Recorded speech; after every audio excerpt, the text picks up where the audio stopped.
Black Star Network is here.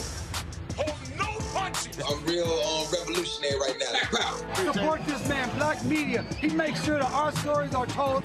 Thank you for being the voice of Black America, Roland. Stay black. I love y'all. All momentum we have now, we have to keep this going. The video looks phenomenal. See, there's a difference between Black Star Network and Black-owned media and something like CNN. You can't be Black-owned media and be scared. It's time to be smart.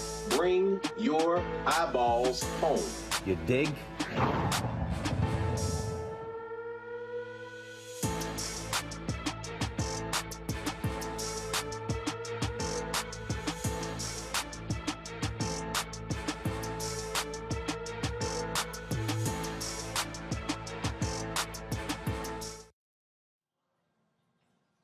Today is Friday, April 1st, 2022. Here's what's coming up on Roland Martin Unfiltered, streaming live on the Black Star Network. Oscar producer, my alpha brother, Will Packer, is speaking publicly about what happened at the Oscars on Sunday. We'll show you what he said regarding the slap by Will Smith against Chris Rock, about also the LA police being ready to arrest Will Smith, and who actually wanted Will to stay to accept his Best Actor. Is the Academy lying? Will breaks it down in an exclusive with TJ Holmes of Good Morning America. Kansas City civil rights groups have long known their police department had high incidents of violence against Black and Latino people and racist hiring practices.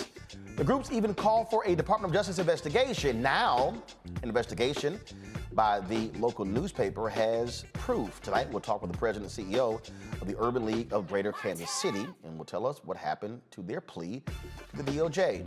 An investigative report uncovers how many police departments across the country use COVID relief funds to fund their operations. But it's supposed to be for COVID. We'll talk to the journalists who followed the money. March proved to be an excellent month for job creation, but what did it look like for African Americans? Well, you'll hear from Cecilia Rouse, chair of President Joe Biden's Council of Economic Advisors. Also, the House voted to decriminalize marijuana at the federal level. Republicans in the House also blocked the naming of a courthouse of the first Black Supreme Court justice in Florida. I told y'all they don't like Black people. And the United States issues a warning to South Sudan for not adhering to the 2018 peace agreement with Sudan. We'll have a Sudanese human rights activist who happens to be a former child slave give us an update on what's happening in between those two countries. And two Black students at Georgia State University satellite campus apparently got escorted out of class by campus cops for being 2 minutes late. We got problems here at Georgia State. And in our Education Matters segment, we'll talk to Georgia's candidate for state superintendent. Folks, it's time to bring the funk. I'm Roland Martin Unfiltered, right here on the Black Star Network. Let's go. He's got it. Whatever the miss, he's on it. Whatever it is, he's got the scoop, the fact, the find. And when it breaks, he's right on time and it's rolling. Best believe he's knowing. Putting it down from sports to news to politics. With entertainment just for kicks, he's rolling. It's on go, roll, y'all. It's Roland Martin, yeah. Rolling with Roland now. He's funk, he's fresh, he's real, the best, you know he's Roland Martin now.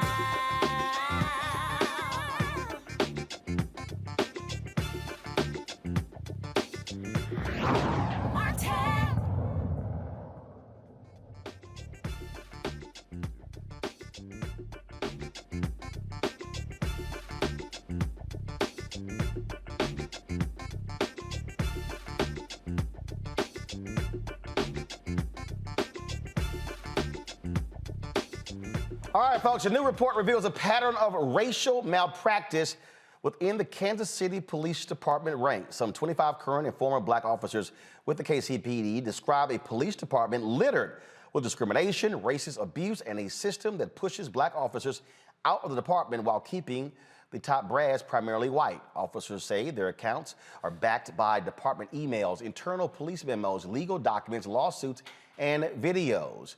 This report was done by the Kansas City newspaper. Now several human and civil rights organizations in the Kansas City area want the Department of Justice to investigate. Gwen Grant, President and CEO of the Urban League of Greater Kansas City, joins us from there. Glad to have you here. So walk us through this. Y'all have been, of course, complaining about these things for years, but to have your newspaper break it down certainly is a little hard for them to now ignore.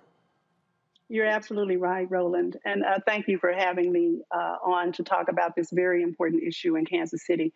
We started looking at the Kansas City Police Department in 2019, actually, because we had become aware of numerous cases of excessive and deadly force, constitutional violations, patterns of systemic violations, including police-involved shootings with no accountability, biased and unreasonable searches and seizures, and racism inside the police department that has been documented over time and shared within the civil rights community by officers on the force who were afraid of fear of retaliation or being left out in the field and putting their lives at risk. So what we found is just a consistent degree of patterns and practices that we consider to be severe civil rights violations. We submitted a letter to the Department of Justice in July of 2021 requesting that they do a patterns and practices investigation of the Kansas City Police Department. We've got a bad situation here in Kansas City, and the STAR report pretty much just elevated what we've known to be going on for several years. So what is the reaction from the city? What are elected officials saying? Well, that's one of the major problems we have. The Kansas City is the only major city in the United States that does not have local control of its police department. So basically what we're in a 21st century colonialism situation where the governor appoints the police board. We have no redress with regard to any of the challenges we find within the Kansas City Police Department because that board is appointed by the governor and only accountable to the governor. Okay, hold on. Wait. Okay, hold on. I'm trying to say this here. Because I've covered city government, I've covered county government in multiple cities. Who hires the police chief? The police board, the board that the governor appoints. But Roland, it gets worse. We pay, the taxpayers pay, we fund the police department over which we have no control. Hold on again. I said colonialism. Okay, hold on. I'm trying to follow this here. So you have a city council in Kansas City. Yes. You have a mayor and a city council. Yes. Okay. Who are elected by the people. Yes. Okay. You've got a police board appointed by the governor that oversees the police department.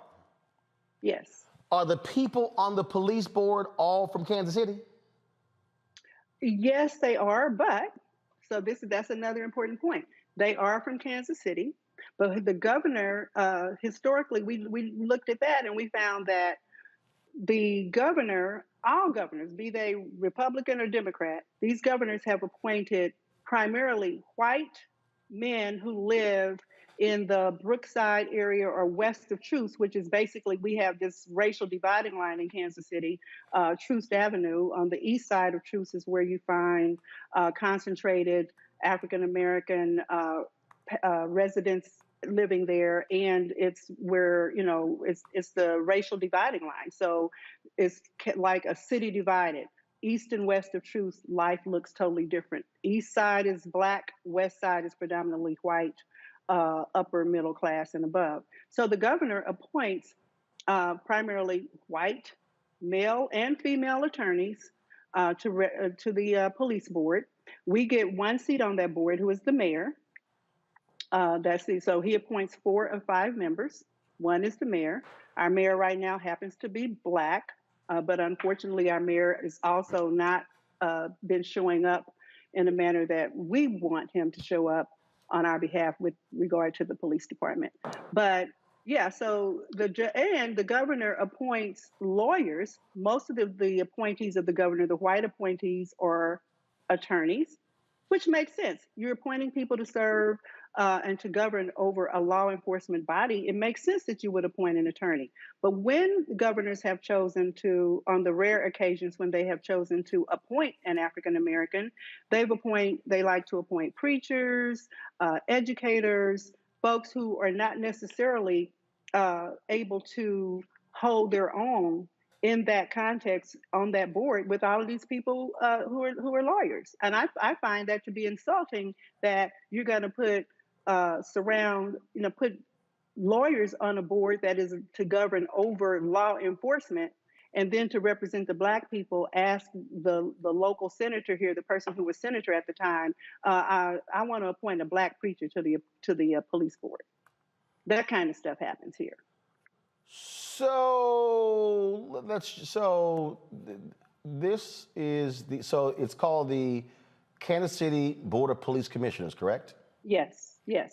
Okay, go to my computer. We have a Black chair right now. Right, so I'm looking at it right now. So Mark Tolbert, again to your point, Bishop Mark Tolbert, was appointed by Governor Greitens 2017. Then you have Kathy Dean, she's the vice president.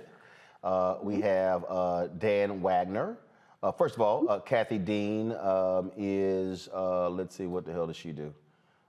She's retired attorney. Right, she's a significant courtroom experience. We got Commissioner Don Wagner, who is a private investor. We've got Dawn Kramer, she's a new appointee, who worked in the airline industry and is in the financial services industry. And then we have the mayor, Quentin Lucas. The secretary of the board is David Kenner.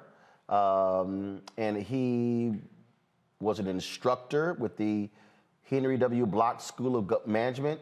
He was actually a former lawyer.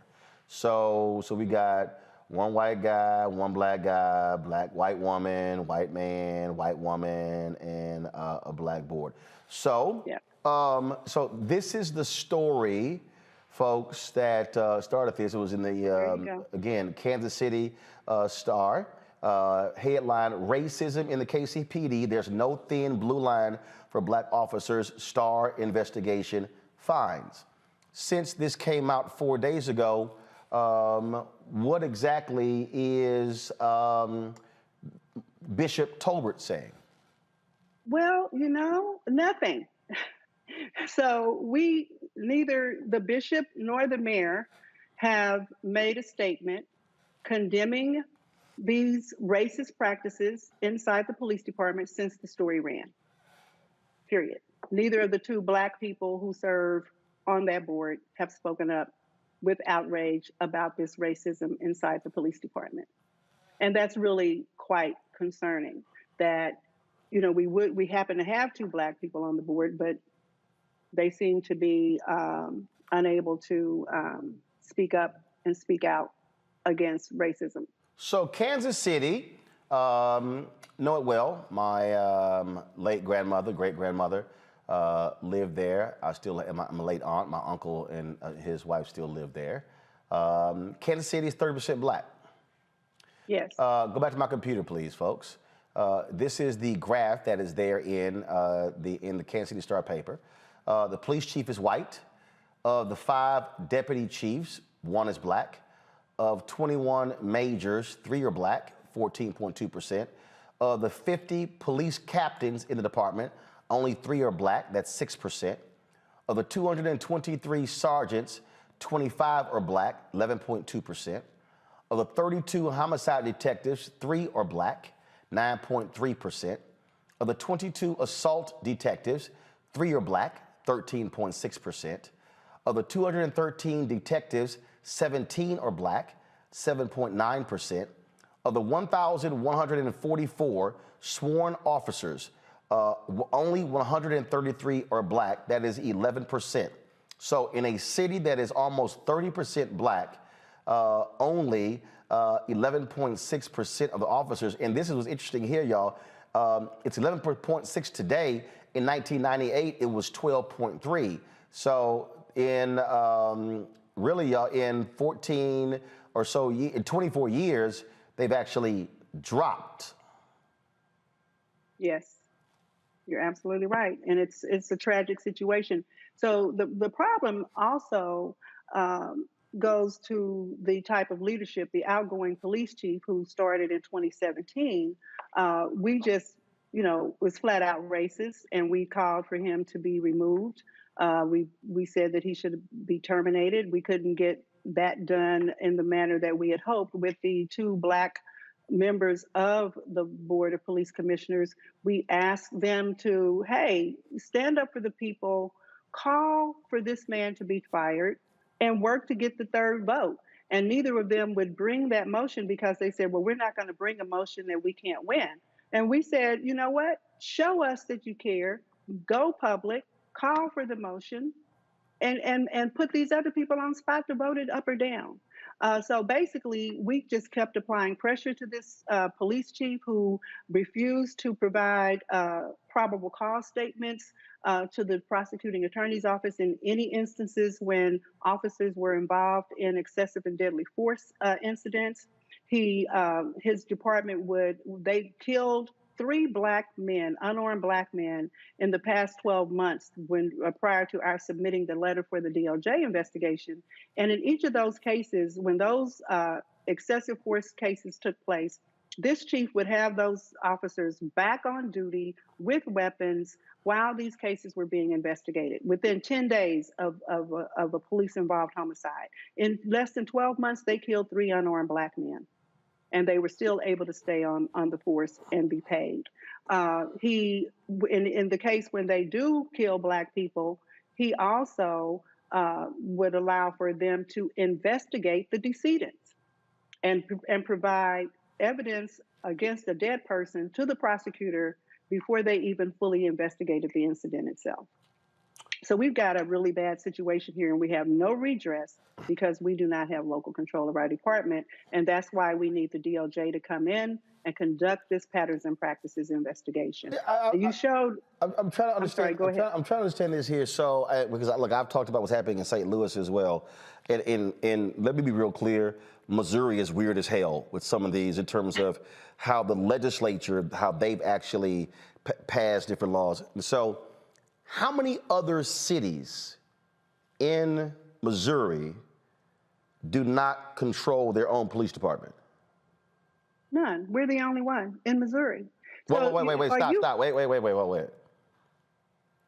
We're the only one. Kansas City, Missouri is the only city in Missouri where the city doesn't control its own police department, that the governor, so not even St. Louis, you're the only one that the governor appoints a board to control the police department? Yes, but we fund them though, $269 million a year.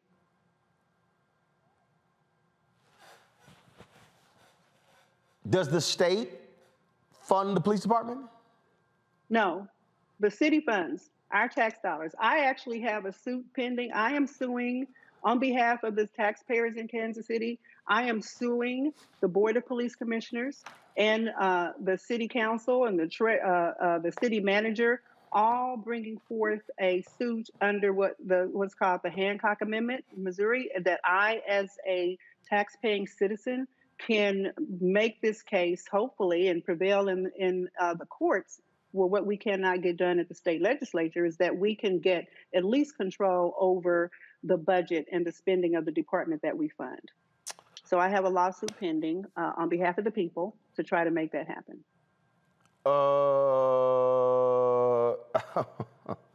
So I'm in the Star story, it says that president of the board, Mark Tolbert, the bishop, he did not respond to any request.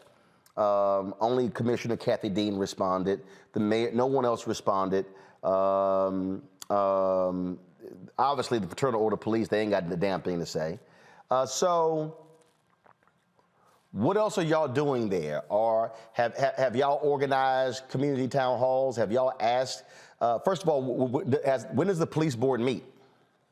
So they meet on the second Tuesday of every month, and we actually shut down one of the police board meetings sometime last year. We shut the meeting down to bring our concerns before the board. I think, frankly, y'all need to shut them down every Tuesday, every month. I mean, I think, if I'm in Kansas City, I'm like, yo, we gonna shut y'all down every single month until you address this issue. Y'all ain't moving on any of this, and I'll be perfectly honest, cause I'm like that. Bishop couldn't have service.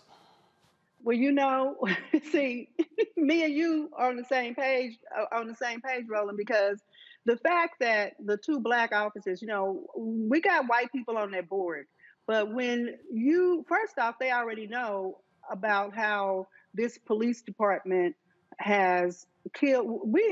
Our police department is ranked in the top 5 worst police departments in the country.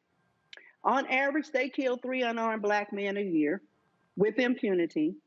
And then this article comes out that further tells the story of how they are racist in the department. They profile their own Black officers. And one of the stories that was released on Sunday, they profiled Black officers. So if you're a Black man sitting on a board like this, how do you keep your mouth shut after that article comes out? How can you not have anything to say? And to add insult to injury, the mayor, who we supported him trying to take some control over the funding of the police department, where the state mandate requires the city to provide 20% of its general operating budget to fund the police department.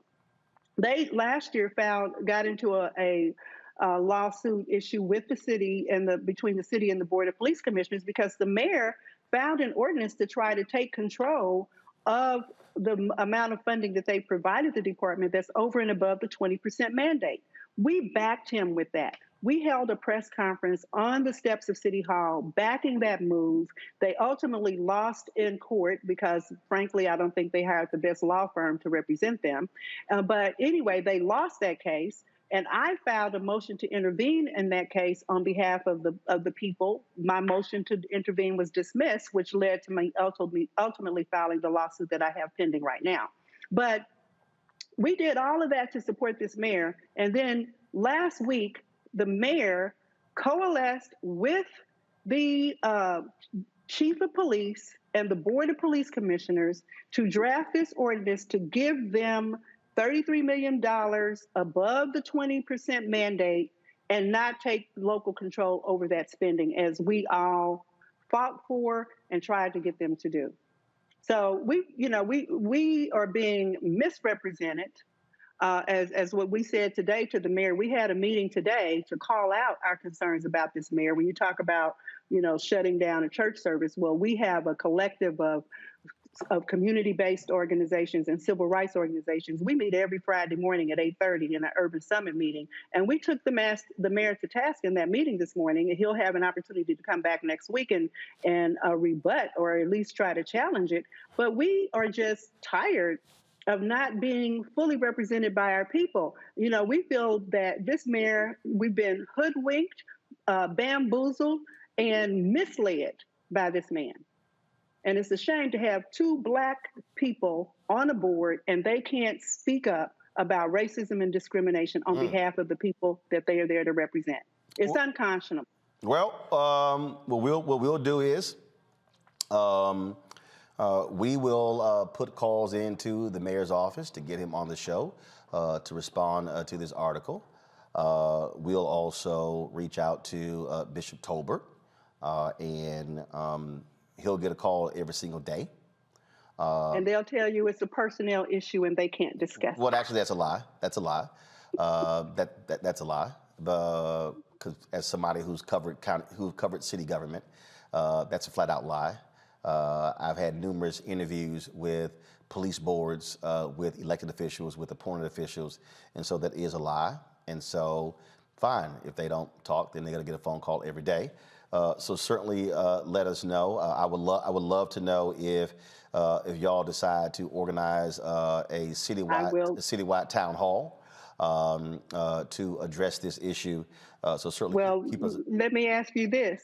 If we organize a citywide town hall, will you come in and moderate that with me, or Yeah, that's not a help problem. engage our community? That's Well, not a if you problem. help me with that, we'll get that done, because That's not a problem.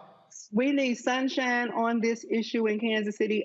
One last thing about this local control issue that I will further irritate you is when we studied the history of this local control, or how we ended up with local control, this was born out of a Confederate governor, a governor who decided at the beginning, early in the Civil War, that he needed to take control of the two police departments in the state where they had the highest concentration of Black people. That was St. Louis and Kansas City. Many people here think that the state took local control of the department because there was a Pendergast era where there was a lot of corruption in city government and in Kansas City, but it actually is based in the perpetuation and to protect the institution of slavery. And it was only targeted for the cities with high concentration of African Americans. So this situation here is really bad. We need you here to help us with it, Roland. Well, this simple. Y'all shoot us 2 or 3 dates. I'll look at the date to see how that corresponds with my calendar. And then once we settle on a date, then we do it. We'll hook it up. I appreciate that. All right. We'll follow up with that. All right. I appreciate it. Gwen Grant, thanks a lot. Thank you for having me. All right, I want to bring in my panel right now. First of all, the KCPD did issue a statement. They said, quote, "We have mechanisms in place to ensure that members can report any incident of discrimination or racism anonymously, and we take every incident of reported racism very seriously and investigate fully whether it involves department members or the members of the community." Kelly Bethes is communication strategist. Michael Imhotep is host of the African History Network show. Matt Manning, civil rights attorney. Matt, what do you make of this? First of all, the fact that you have a law where the governor is appointing members of a police board and the city people who are elected do not control is a problem. It's a huge problem, especially as it goes to accountability, because as we've talked about on this show many times, you vote out people who aren't doing their job. So the idea that the local citizens don't even have control over their police department is absurd. But beyond that, I mean, the story that I read was chronicling an undercover officer who was determined to be an undercover officer by some of his fellow officers, a Black officer, and he was berated by them and concerned that he was going to end up being hurt by making contact with his own officers. So the idea that this is a persistent problem in this department and that it's been overlooked for years is incredibly concerning. And I think this is exactly the kind of circumstance where DOJ should come in and do a patterns and practice investigation to really see what's going on. And as Gwen said, put some sunshine on this issue, because if there's 30% Black people in a community and you have paltry numbers in the police department, then there's not enough to really galvanize support to make sure that those officers are being supported the way they should be. And it's happening in broad daylight, and the governor is allowing it to happen on his watch, particularly because there's no local control. So I hope DOJ comes in and does an investigation, because this is precisely right for it. Kelly, this is the type of stuff, as you heard Gwen lay out, when you go back to the law. And I'm always trying to explain to people how we are still impacted today by Jim Crow laws. Today. When people say, oh, that stuff was so long ago, no. But that law is still in effect today. No, you're absolutely right. I'm sorry, it was a little delayed. No, you're absolutely right. The fact that, this is happening in 2022 should be no surprise to anyone, unfortunately. But it also goes back to the notion of how Blue Lives Mattering is a joke, because there's no such thing as a blue life. And it doesn't apply to Black people unless you conform to the whiteness and the powers that be. So for me, it goes back to not only the notion that blue lives don't matter because blue lives don't exist, but it also goes back to all skin folk and kinfolk. Like you just heard her say how you have Black people in power who could do something, voice something, and nothing is happening. So it is imperative that people look into beyond whether the person is Black, look into their policy record, look into their voting record, actually participate in local politics so that things like this don't happen. But you're absolutely right. The laws on the books are still in effect from the Jim Crow era, which is how and why things like this are still able to happen. You know, it's just crazy reading this story, Michael. And this is also why communities have to be mobilized, have to be organized and mobilized to go up against this type of stuff. I'm actually texting some frat brothers who are in Kansas City right now, getting their thoughts on this. And I'm sorry, if you're the president of the board and you're a Black bishop, you need to be talking. No comment is unacceptable to me. Absolutely. Well, a lot of this is unacceptable, but definitely no comment is unacceptable when you have an African-American man who is Bishop Talbert, I believe is his name, who Mark Talbert, who's the chair of the board. But, you know, reading this, Roland, I mean, I had so many questions. So one of the things I was trying to figure out, okay, so Civil War era law. This is one of the reasons why understanding the Civil War and reconstruction that history is so important, because it still impacts us today.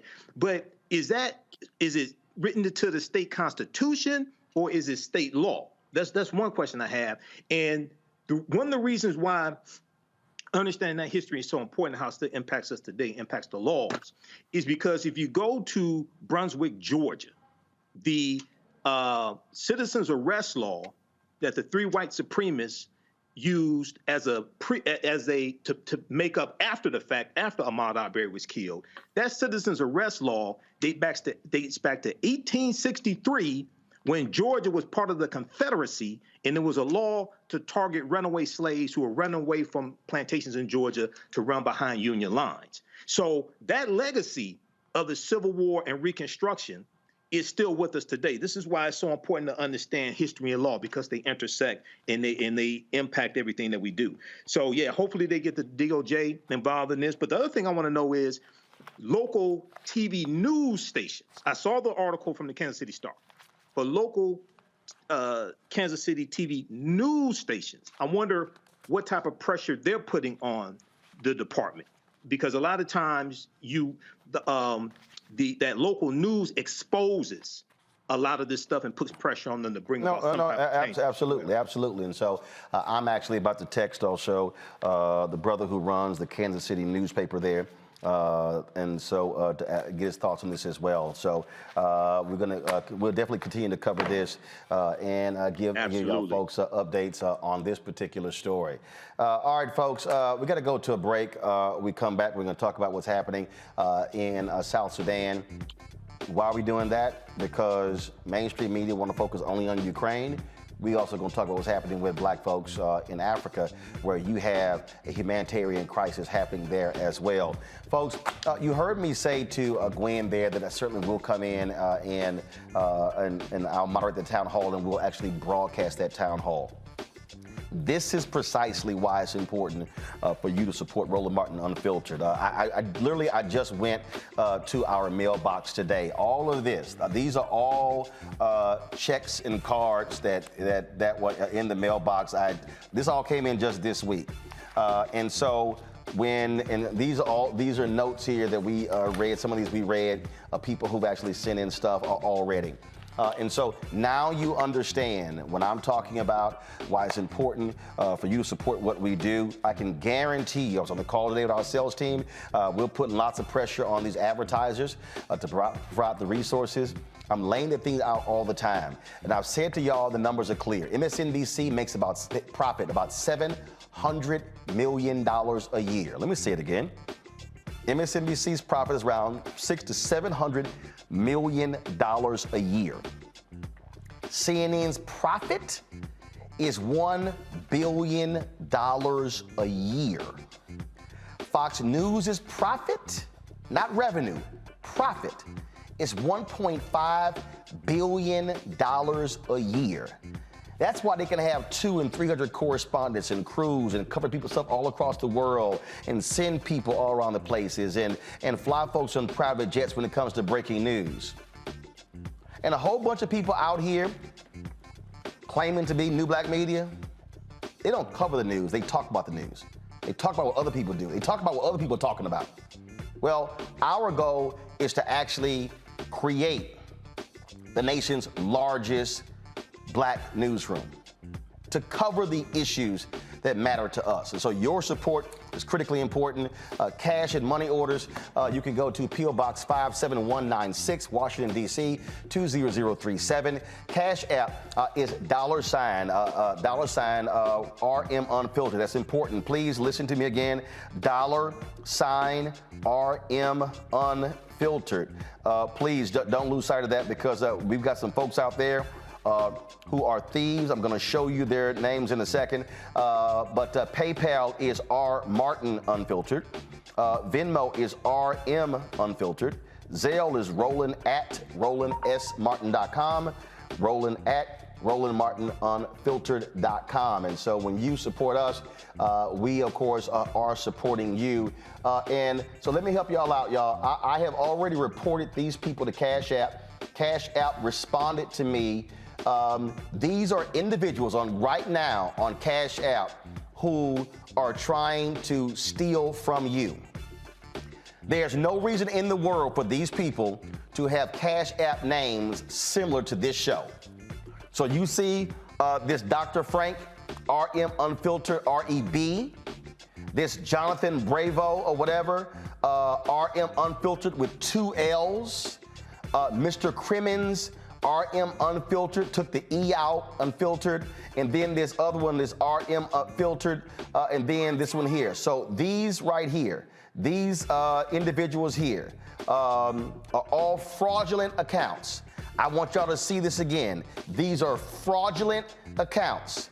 If you are on Cash App, I want you to report these individuals. I'm going to show you their names again later in the show, but I want you to report every single one of these individuals because what they are doing is they are trying to steal from you. They're trying to steal from the people who are supporting this show. These are no good son of a bitches. And I got no problem because if you are using our name to steal, then what you are trying to do is to steal from black people, people who just might sit here and they'll see something and they think that's ours. Our Cash App, this is not our Cash App. None of these are. Ours is $RM Unfiltered. So please report every single one of these people. And I'm going to show it again later in the show. Got to go to a break. We'll be back on Roland Martin Unfiltered. I'm Deborah Owens. On the next Get Wealthy, meet Dr. Stacy McCoy, whose American dream became a nightmare because of student loan debt. Whether you're paying $300 a month or eventually I got up to $1,700 a month. Wait a minute. Hold that for just a minute. You were paying $1,700 a month on your student loans? Yes, and I know other people who are paying more than that. Learn the one piece of advice that made all of it go away. Right here on Get Wealthy on Black Star Network.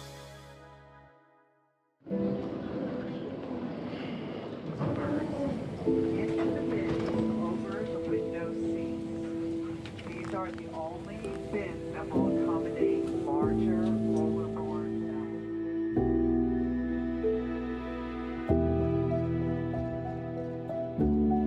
They put 10 in here? 10, and you don't come out till you die. And you eat him, you eat 10. Oh my God.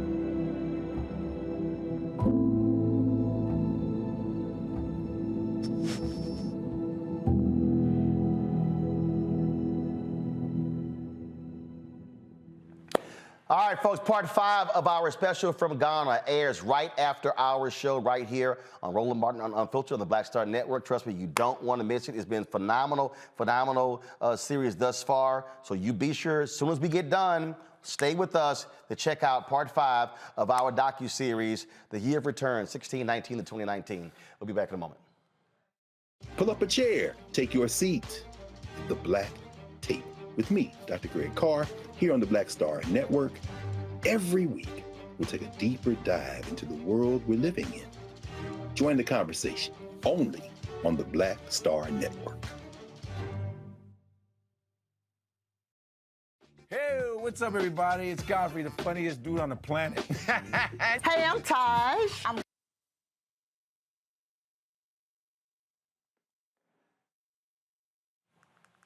According to the various reports, South Sudan's leadership is now not following parts of a 2018 peace deal.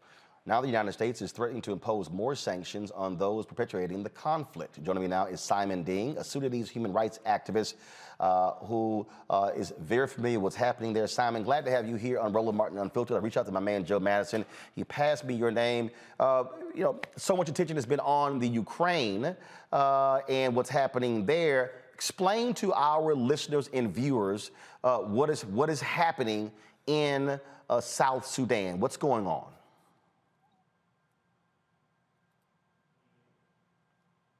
Is Simon, is he frozen? Folks, is his signal frozen? All right, y'all let me know we have Simon back. I don't hear the voice. There you go, Simon, there you go. You're there, go ahead. I hear you, but I don't hear. Can you hear me, Simon?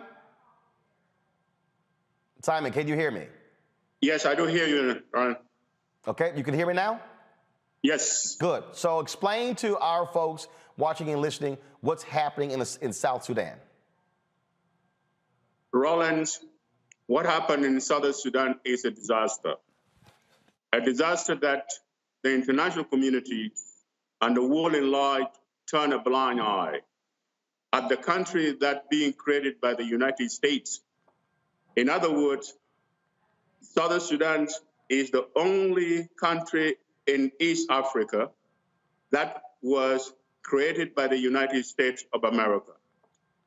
If it wasn't the United States, we would not have a country, a younger nation in the world today that called Southern Sudan. After 2 years of independence, the president of Southern Sudan, Salva Kiir Mayardit, took the country into the war that worse than the war we fought with the North. In 2 years' time, Salva Kiir managed to slaughter 500,000 Southern Sudanese. Today, at the moment we're speaking, Southern Sudan is the worst place on earth, with 6 million Southern Sudanese are refugees, largest and biggest refugees compared at the time when we were fighting for war of independence. You have 2 million Southern Sudanese refugees in Uganda. You have 2.5 million went back to Sudan at the moment we're speaking. And millions between Ethiopia, Kenya, Central African Republic, and Congo. We have hundreds of thousands Southern Sudanese are being protected for 8 years by the United Nations Protection Peacekeeper inside Southern Sudan, including Juba, Malacan, Wow, Jungle, even Bantu. It never happened in the history of the world where people are being protected in their own country by United Nations, and it happened in Southern Sudan. What are we talking about today? We're talking about Ukraine, yes. The suffering of every human being, it is a concern of all of us. Southern Sudan, it is worse than Syria. It is worse than the Ukraine when we're talking about. This is the magnitude of the crime being created by the sitting presidents, and the world turned a blind eye. And by the way, I have a living proof of being part of advocates who was fighting and making Americans get involved to help Southern Sudanese to bring peace between the North and the South. I know for sure the United States have a moral obligations of a country they created. If it wasn't them, we would not have a country called Southern Sudan today. Probably if we were being left in the hand of the North, we will be better off. 500,000 that perished in 2 years under Salva Kiir Mayardit, they would be alive. Imagine when you have 2.5 million Southern Sudanese went back to the North, a place where they run away for brutalization of Islamization and Arabization. Then now they went back. It is a better place for them today, instead of being under the brutality of President Salva Kiir. That is what is happening in Southern Sudan today. Obviously, it should pain you that you're seeing so much attention being paid to Ukraine, folks raising money, offering scholarships for students there as well. What do you want Americans, African Americans, the international community, what are you telling them that they should be doing for the people in South Sudan? Brother Aaron, if it wasn't the United States, we would not have a Southern Sudan today. And especially the African American. We have brothers who was part of helping Southern Sudanese. They're still with us, people like Joe Madison's and the others.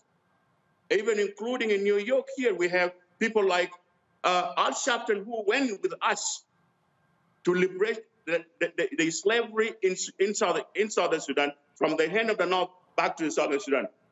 We have more we can do. As I said before, the world today went to rescue Ukraine. Yes, I personally, I am volunteer to do something to help the Ukrainian. But why nobody is volunteer to do something for me? Knowing that the refugees of Ukraine today will not be compared to the refugees in Southern Sudan. The killing of Ukraine today, it will not be compared of killing in Southern Sudan. In other words, we have to urge the United States, including the President Biden, Salva Kiir have to be whole accountable. You cannot replace 7 million, 6 million, kill 2.5 million.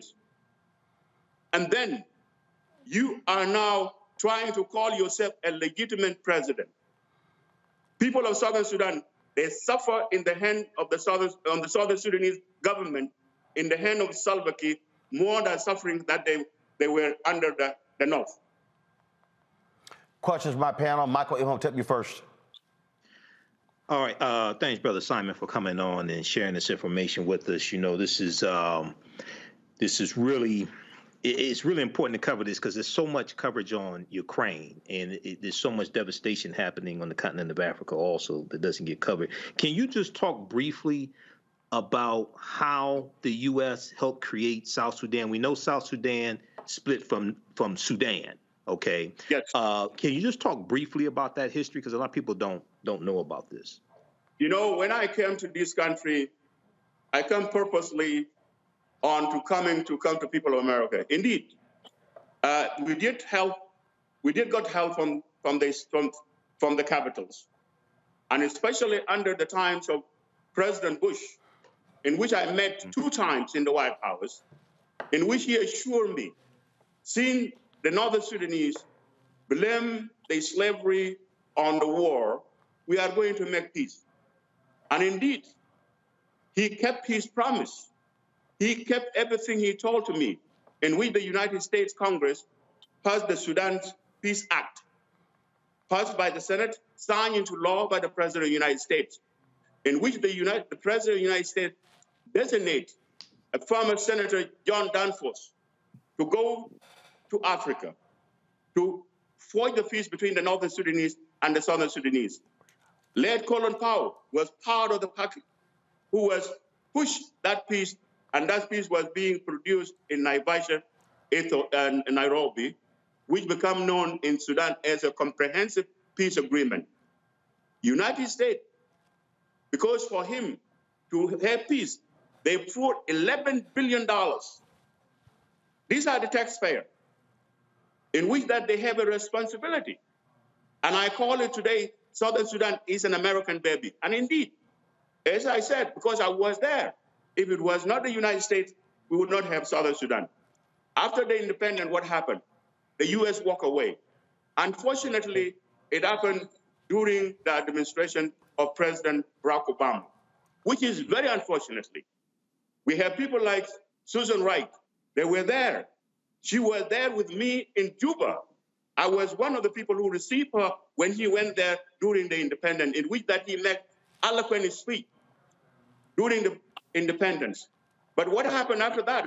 They wash their hands, they walk away, and then turn the country in the hands of people who don't know how to balance the books, to run the country without accountability.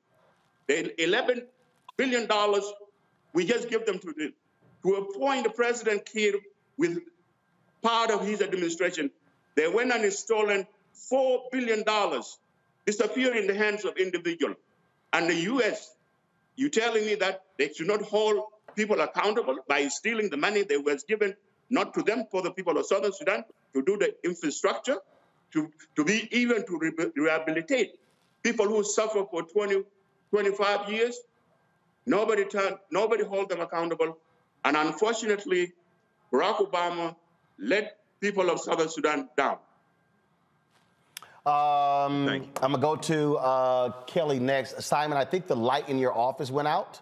Yeah, let me turn it on. Yeah, go ahead and turn it back on. So, but Kelly, go ahead. But when Simon comes back, be sure to ask your question. So I just want to make sure that we're all good here. So just give us 1 second. Right. Simon comes back.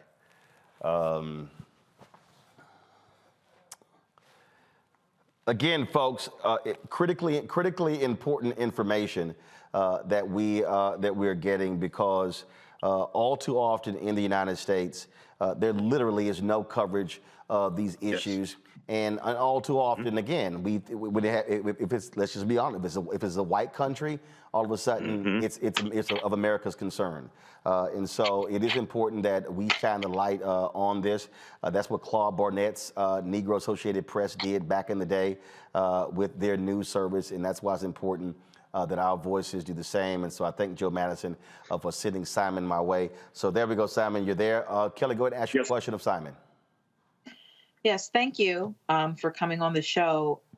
This entire situation mirrors very closely, at least to me, yet another example of failed nation building on behalf of the U.S.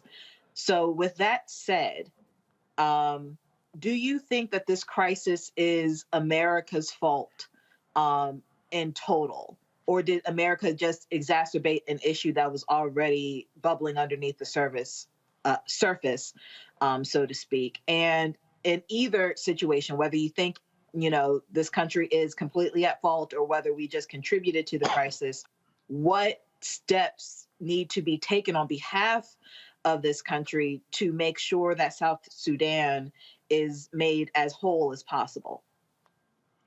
And I have to give you my honest opinions and the honest answer. Yes, indeed. The United States created Southern Sudan, in which they should have whole Southern Sudan to a point where they will be able to walk by themselves. They will be able to even to know how to balance the books by themselves. But unfortunately, the United States put itself or herself in a position of delivering a baby and hand it to the mom and walk away without even knowing what kind of situation will emerge during after the birth. United States, as I said, for all those years, when atrocity being committed, we are talking 8 years now. All they have to do, always threat, talk. I don't believe in talk. I believe in walk to walk. The way we did walk and create broad peace between the North and the South, the United States would have done that in a very simple way, by holding those rulers of Southern Sudan. Hey, you didn't come here by yourself. You came here with our help. And we help you not because of you, we help because of people of Southern Sudan. In other words, all these leaders of Southern Sudan, so-called rulers, each person of them have a big mansion in Nairobi, have a big mansion in Kampala. And people like John Fanegas, George Cooney, they document all these things, but no action being taken on the top of the country, on the leadership of people who created Southern Sudan. They documented what atrocity being committed. They documented how much the resources being looted by the presidents.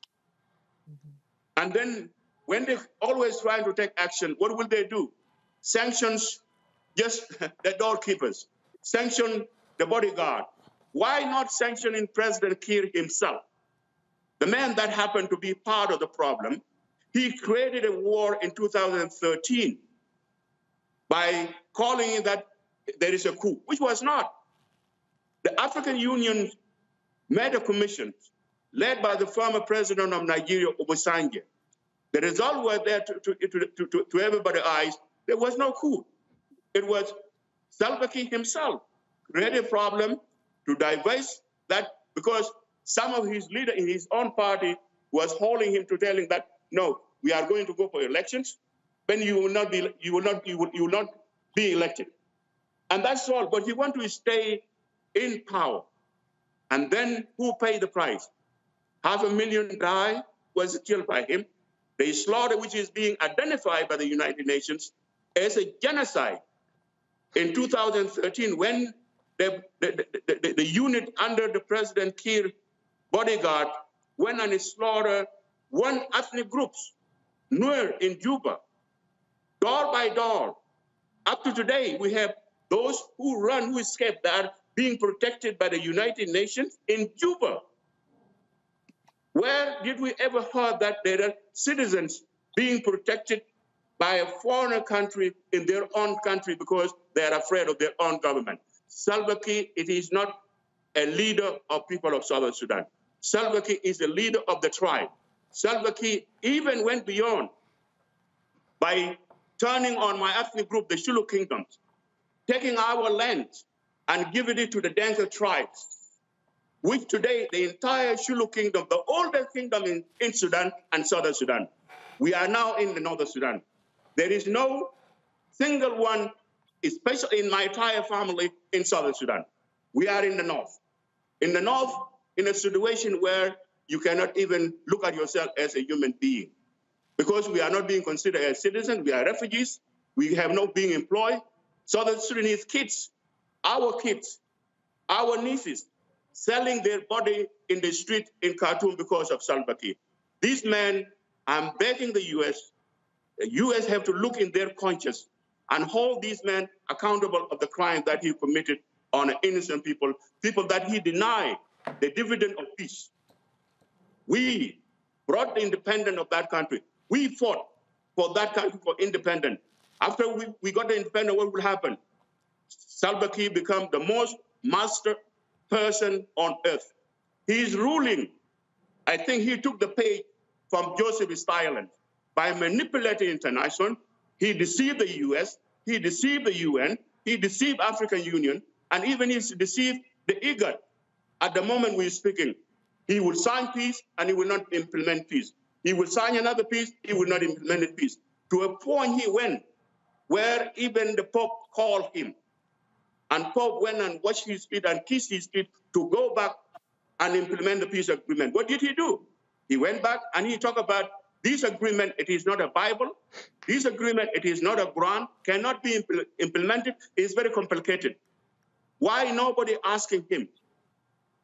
What you see today, and you didn't see at the time when you signed peace agreement.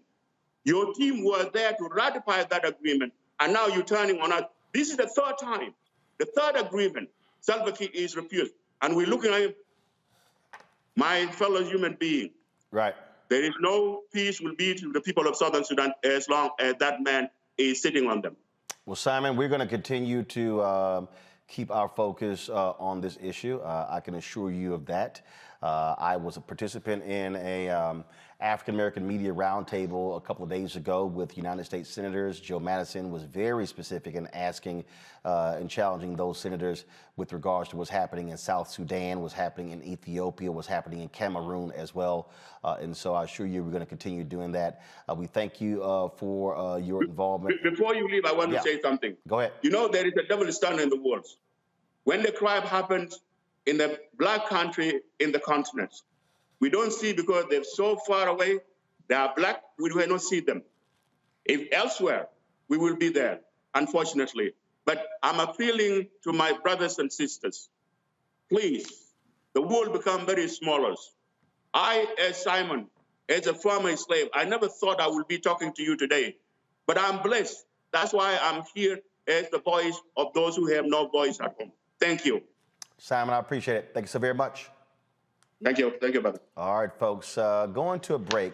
We come back, we talk about how your money, your taxpayer money, you know, that was supposed to be used for COVID relief, why in the hell have been cities just using it for police departments? That kind of makes no sense. Yeah, we're going to talk about it next. Don't forget, download the Black Star Network app, folks. All of the platforms, Apple phone, Android phone, Apple TV, Android TV, Roku, Amazon Fire, Xbox One, Samsung Smart TV as well. YouTube, folks, y'all are slow. Hit the like button. I told y'all I shouldn't have to be asking y'all this. We should easily be at 1,000 likes on YouTube. Be sure to hit that like button. And don't forget, if y'all want to support us, please join our Bring the Funk fan club. Your dollars make it possible for us to do what we do, to cover the news the way we do it, independent. I tell you, we ain't got no billionaires and millionaires sending us checks, and so you matter. And so P.O. Box 57196, Washington, D.C., 20037, Cash App, $RM Unfiltered, PayPal R Martin Unfiltered, Venmo is RM Unfiltered, Zelle is Roland at RolandSMartin.com, and I told y'all, don't forget, these thieves right here are trying to steal your money on Cash App. I want y'all to report every single one of them. These 6 people, they are trying to steal your money, and so I'm showing y'all all their names right now. Report every single one of them. Cash App did email me back today. They are investigating. I'm trying to get every single one of these thieves shut down for trying to steal your dollars. Folks, I'll be right back.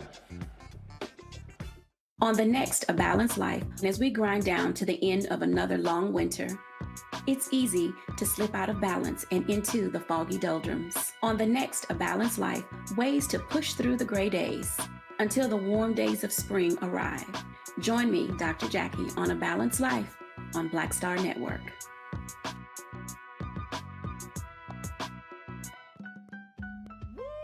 We're all impacted by the culture, whether we know it or not. From politics to music and entertainment, it's a huge part of our lives, and we're going to talk about it every day right here on The Culture with me, Faraji Muhammad, only on the Black Star Network.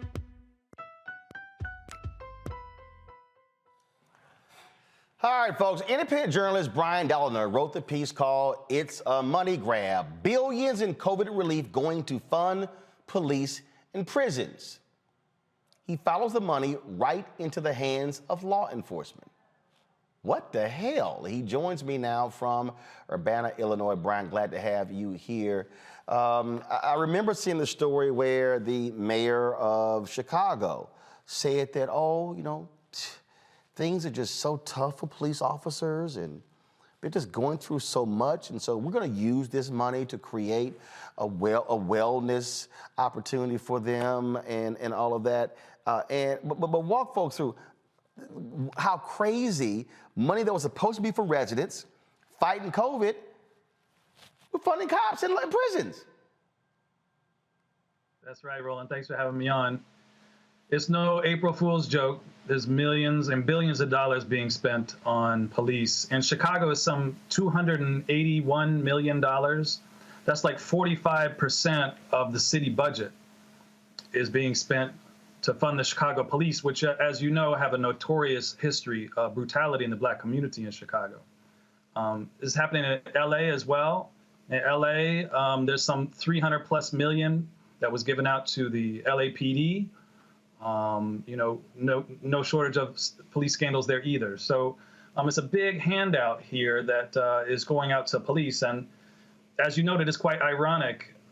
This is money that's set aside to help communities, small businesses, impacted communities. The Black community was really torn apart. In some places, like 40% of deaths in the early stages of COVID, 40% of deaths were in the Black community. So I talked to activists. They believe that 40% of COVID money should go back to the communities and not to the police.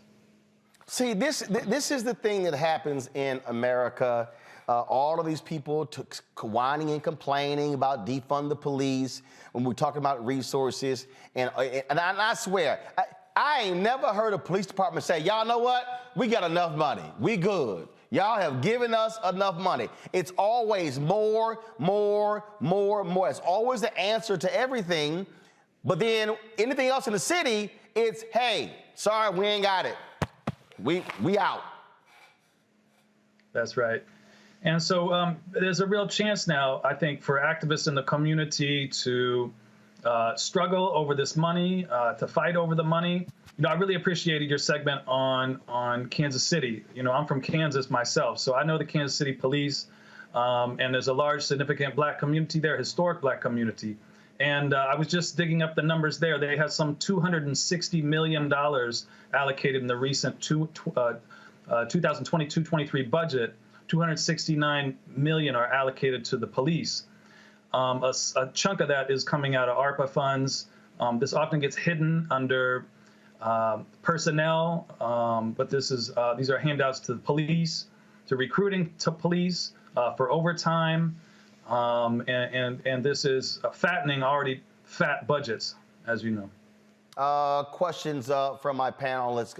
Matt, you're first. And it was fantastic. What I wanted to ask you was, how are these police departments and prisons getting this money that is intended for COVID relief? How are they going about doing that? I'm assuming it's through a grant process, but what are they having to claim justifies them getting money that is obviously earmarked for COVID relief, number one? And by contrast with that, how are other communities that are using it to beef up mental health resources and some of the alternatives to policing, how are they getting the money in those instances? Yeah, right, thanks. So it's a two-part piece here. Like in Alabama, they're just using the money. They got the money, so in Alabama, they're planning on spending $400 million on 3 new prisons. That's a prison project that the governor's been stumping for several years now. And now that there's this big influx of cash due to COVID relief federal funding, they're pushing through on funding these new prisons. I talked to activists on the ground, and it's folks with the Alabama Justice Initiative, that's LaTanya Tate, and I talked to Veronica Johnson from my article, and they fought it. They went around to the small towns in Alabama and fought the prison proposal and stopped it, and yet still the state and the governor is going through with their plans. They appealed to the U.S. Treasury Department. The Treasury Department came out and said you can't use the money on prisons, and the governor is still moving forward. So far, at least, the Biden administration has not stepped in to intervene in Alabama. So this potentially gives a green light to all other states, jurisdictions, to use this money pretty much willy-nilly, however they want to. Now, there are some cases where there are smaller amounts of money that people are fighting for. I talked to people in South Bend, Indiana, who are using millions of dollars to open up a crisis center that police, instead of taking people to jail, they'll be able to take people to this crisis center. So there are ways. In my own community, I live in Illinois, in Urbana-Champaign, Illinois. We have a reentry program here. They got around $1 million from the local city government in order to support a reentry program. That's a program that's in great need here in Illinois. So there are ways in which people are struggling to get the money back. I really like to, in my journalism, to highlight people on the ground who are really fighting the good fight to try to get the money in the right hands. But it's going to be a fight everywhere. Kelly? Yeah. How is this not fraud? How are these entities able to do this? Because, and I'm sure you recall, there was what felt like a campaign against people who misappropriated PPP loan money, and disguised themselves as LLCs and other, corporate entities trying to get loan money from the government during COVID-19. And it just felt like people were like the chickens were coming home to roost, and all of that money was getting grabbed back to the government and they were being jailed. So how are you able to, as a government, misappropriate funds on an application that is what I'm assuming to be quite specific as regarding how to spend it? How is this not fraud? Yeah, well, the federal government hasn't really stepped in to provide any kind of discretionary measures to prevent this. So budgets, they're just putting this under some personnel costs, a general fund, and it's starting to come out. It's coming out bit by bit about what this money's being spent on. So there was just another story that came out this week that several departments are using this to purchase police drones. And other police technology like automated license plate readers. And even President Biden has promoted these shot spotters. They're supposed to detect gunshots, and they're highly flawed technology.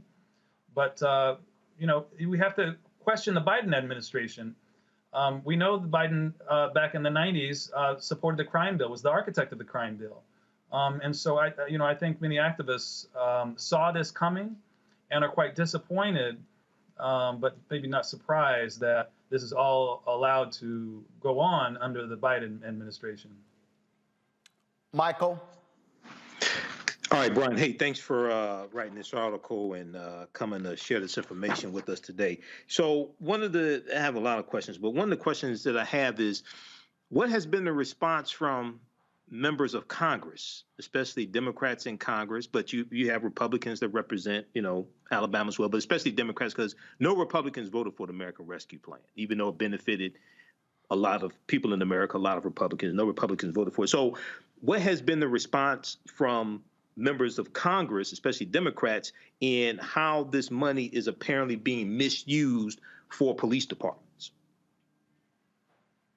Well, it's mostly widespread denial, I think. Biden has come out in the State of Union address claiming that he's proposing another $30 billion for police, and against claims, and campaigns over the last 2 years that the call to defund the police.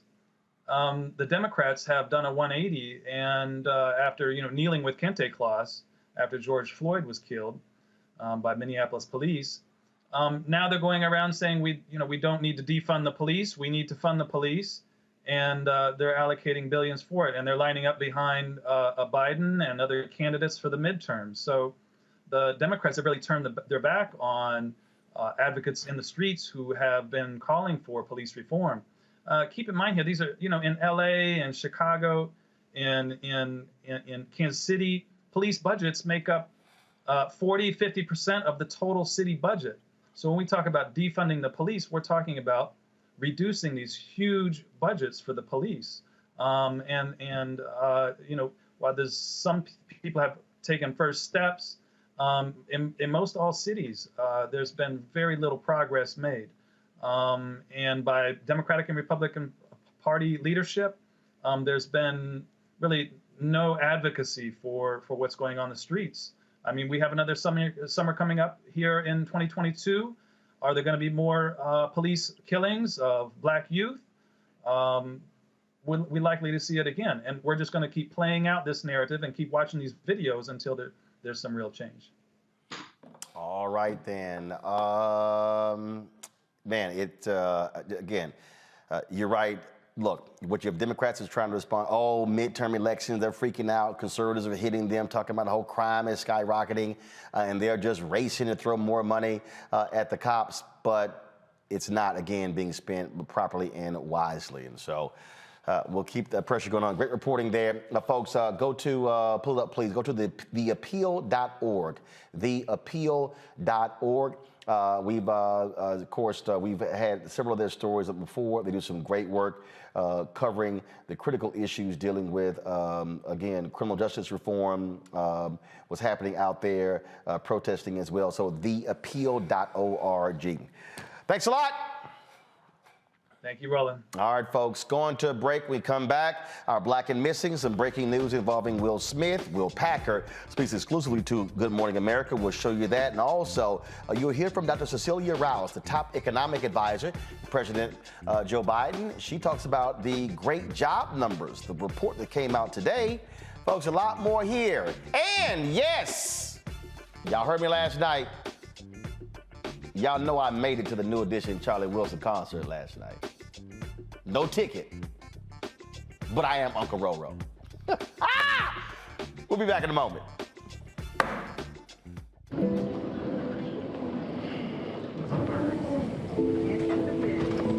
the window seats. These are the only bins that will accommodate larger rollerboards.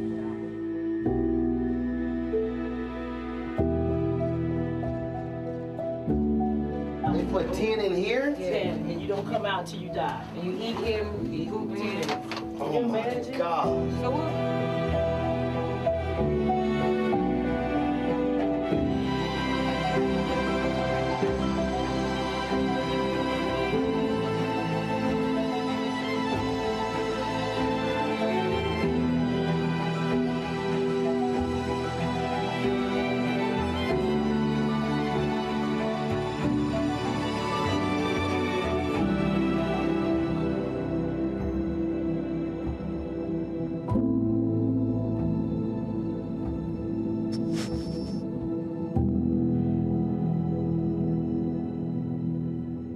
Pull up a chair, take your seat.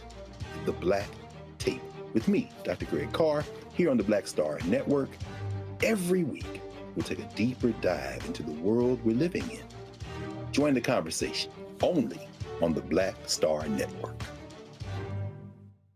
On the next A Balanced Life, as we grind down to the end of another long winter, it's easy to slip out of balance and into the foggy doldrums. On the next A Balanced Life, ways to push through the gray days until the warm days of spring arrive.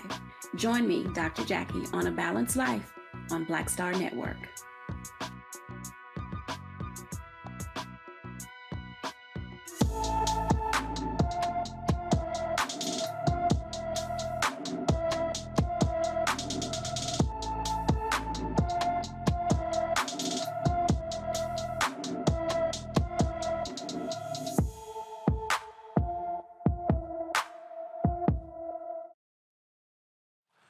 All right, folks, Black and Missing, y'all. Kennedy Guillory, last seen in Lake Charles, Louisiana on January 30th. January 30th.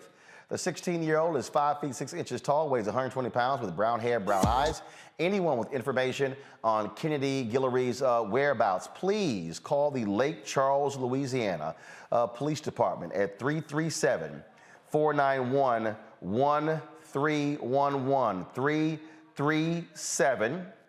337-491-1311. All right, folks, some breaking news here. Just in, Will Smith has resigned from the Academy of Motion Picture Arts and Sciences as a result of him slapping Chris Rock Sunday at the Academy Awards. Of course, the Academy, they have launched an investigation. And as a result, they have done this. This is the statement that Will Smith has released as a result of this. Give me a second. I'm just going to go ahead and try to see if I can share this screen. Just give me 1 second, folks. I want to show you this. I'm reading from a story in Variety as they talk about, as they have the Will Smith story here. He says, the list of those I have hurt is long and includes Chris, his family, and many of my dear friends and loved ones, all those in attendance and global audiences at home. I betrayed the trust of the Academy. I deprived other nominees and winners of their opportunity to celebrate and be celebrated for their extraordinary work. I am heartbroken. That is the, and then it says, Smith also acknowledged that his actions overshadowed other winners at the 94th Annual Academy Awards. I want to put the focus back on those who deserve attention for their achievements and allow the Academy to get back to the incredible work it does to support creativity and artistry in film. He stated, concluding with change takes time. I'm committed to doing the work to ensure I never again allow violence to overtake reason. Now today on Good Morning America, an exclusive interview with TJ Holmes, Oscar producer Will Packer sat down and shared his thoughts on what happened on Sunday night. Here is some of what he said. I said, watch this. He's gonna kill. Because I knew he had an amazing lineup of jokes that we had. We had him in the prompter, and ultimately he did not get to one joke. He didn't tell one of the planned jokes. He was just immediately freestyling. But I tell you, if there's anybody that you don't worry about going out in front of a live audience and riffing off the cuff, it's Chris Rock. Nobody's better. And I thought this was part of something that Chris and Will were doing on their own. I thought it was a bit. I thought it was a bit like everybody else. I knew we hadn't practiced it. Not concerned. I wasn't concerned at all. As he's walking. I figured, okay, you know, he's gonna say something or come at him, something funny is gonna happen because that's the nature of Chris and that's the nature of Will. So let's see what happens. Once I saw Will yelling at the stage with such vitriol, my heart dropped. And I just remember thinking, oh no, not like this. And Chris was keeping his head when everybody else was losing theirs. And then, you know, gave the quote. That was a greatest night in the history of television. Okay. But my heart at that point was just in my stomach because of everything about it and what it represented and what it looked like and who was involved. All of that was just, I've never felt so immediately devastated. Like the LAPD made it clear, we will do whatever you want us to do. And one of the options is that we will go and arrest him right now. They were saying, you know, this is battery was the word they used in that moment. They said, we will go get him. We are prepared. We're prepared to get him right now. You can press charges. We can arrest him. They were laying out the options. And as they were talking, Chris was being very dismissive of those options. He was like, no, I'm fine. He was like, no. And even to the point where I said, Rock, let him finish. The other officers finished laying out what his options were. And they said, you know, would you like us to take any action? And he said no. Shayla told me that they were about to physically remove Will Smith. And I had not been a part of those conversations.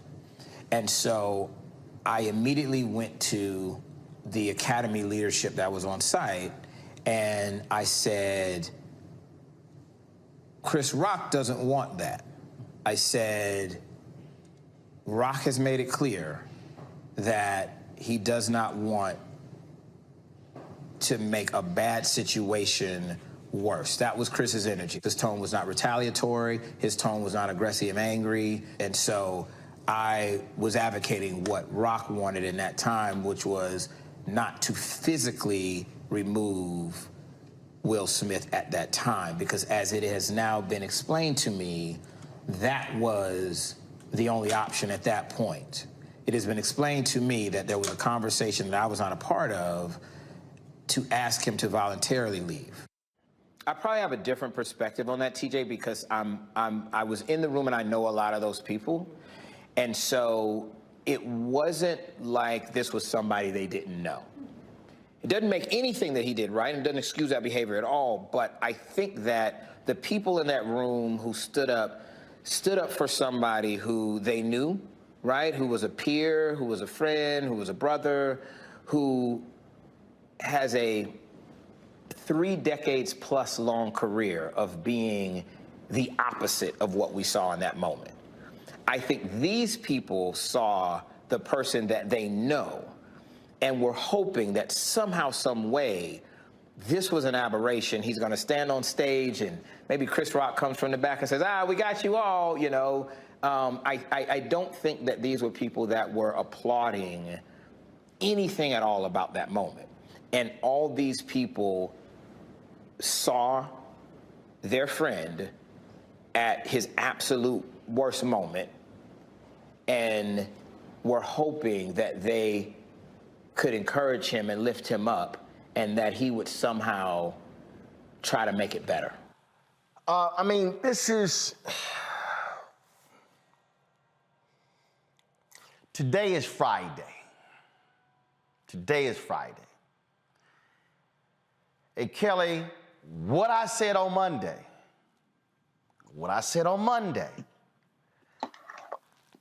I said, I hope Will meets with Chris face-to-face on Tuesday, by Tuesday, to personally apologize. I said, otherwise, I know what's about to happen. This is going to be a constant media firestorm. The thing that I am always trying to tell people, it's like, yo, I've been in this news business my entire life. And every action, everything that happens, if another thing happens, it's another news cycle. Mm-hmm. And so Monday's news cycle was the slap. Tuesday's news cycle was the apology. Wednesday's news cycle was the Academy saying they asked him to leave, we knew they were lying. Then we saw the other stories, and then Thursday. So now here we are Friday, and now there's the investigation. And then now the members of the Academy are hot because apparently on Tuesday, there was a 6-minute Zoom between Will and the president and the CEO of the Academy, or the chair, and they didn't tell anybody. It's back and forth. And again, this is the thing that Chris has his show in Boston. He speaks about a minute on the whole deal. It goes on, and people keep saying, like, as a matter of fact, there was a tweet from Questlove where he was like, can we end this? It ain't gonna end. It's not going to end until literally they finish their investigation and you have some resolution, if you will, to what's going on. Kelly, go ahead. Like Questlove, I am tired of talking about this situation, but it is in the news cycle, so we're going to do it. This entire situation is just unfortunate, but most importantly, not even because Will Smith slapped Chris Rock, but this might have been one of, if not the most Black-oriented Oscar ceremony we've ever had in its 94-year history. And no one's going to remember anything except these two Black men acting a fool on stage. Really, one Black man acting a fool on stage and another Black man receiving said foolery. That is the most unfortunate part about all of it. It is sad and it is disgraceful in that regard. And I don't mean disgraceful in the sense that, you know, oh, it made Black people look bad. I'm not into the respectability politics of it all.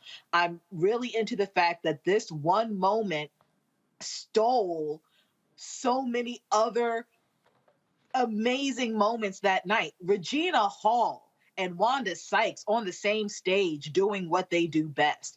No one's going to remember that. Questlove winning an Oscar for his documentary that, by all accounts, is absolutely phenomenal. No one's going to remember that. The first openly queer Afro-Latino won an Oscar that night. No one even knows that. All we are talking about is Will Smith and Chris Rock. And it is infuriating to me that so many people's moments were stolen because of one man's stupidity. That is just so unfortunate to me and just wrong. This is the tweet that Questlove sent out this morning. Can we finally stop talking about it? Here's the deal. The reality, Michael, is that people are not. And this is the thing that I kept trying to explain to people.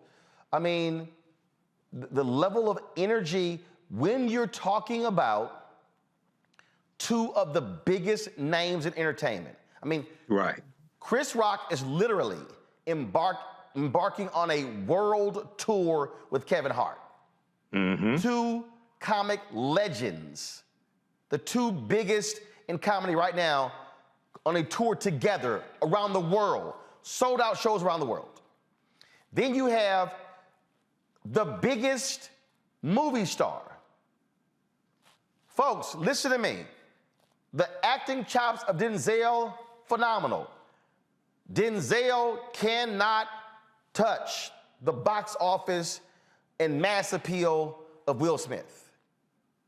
Rapper, TV show, big screen star. Will's got stuff on National Geographic. He's doing stuff with YouTube, all of that. Those forces collide on a show that is seen in 100+ countries worldwide. Folks are gonna keep talking about it. And then every action. Again, the apology, story. Academy investigation, story. Right. Will's interview, story. Will Packer's interview, story. His resignation, story. Jada's tweet about healing, story. It is the nature of where we are. It's a huge story, Roland. It's a tragedy. I started covering this Monday night on the African History Network show. I didn't deal with the Tuesday. I dealt with the Wednesday and Thursday. We know that a formal review was launched by the Academy on Monday. I think Will Smith. There was a report from either New York Daily News or New York Post. I've read so many articles that said that Will Smith has been on edge the past few months because of stories in the media about he and Jada's relationship. Okay, and with I watched it. I watched Will's acceptance speech live when I got finished doing my show Sunday night. I watched it live. And I was hoping that he would apologize to Chris Rock in the acceptance speech, and he did not. And I was, even though he put out an apology on, I think it was either Monday or Tuesday, he put out an apology on Instagram. He has not talked to Chris Rock in person or over the phone or something like that to apologize. So it was a fantastic interview that Will Packer did this morning.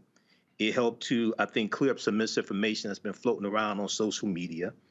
I wish he had done the interview here on Roland Martin Unfiltered, but he did it on Good Morning America. Also, in that interview, I didn't hear anything in that interview that said the Academy lied either. From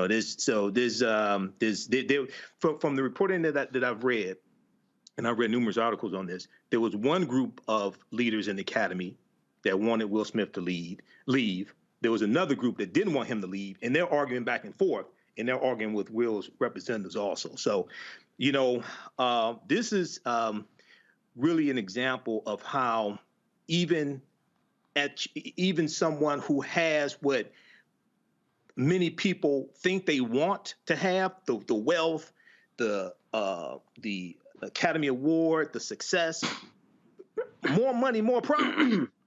You still got problems. Well, and that's the thing that people don't quite don't understand, don't get.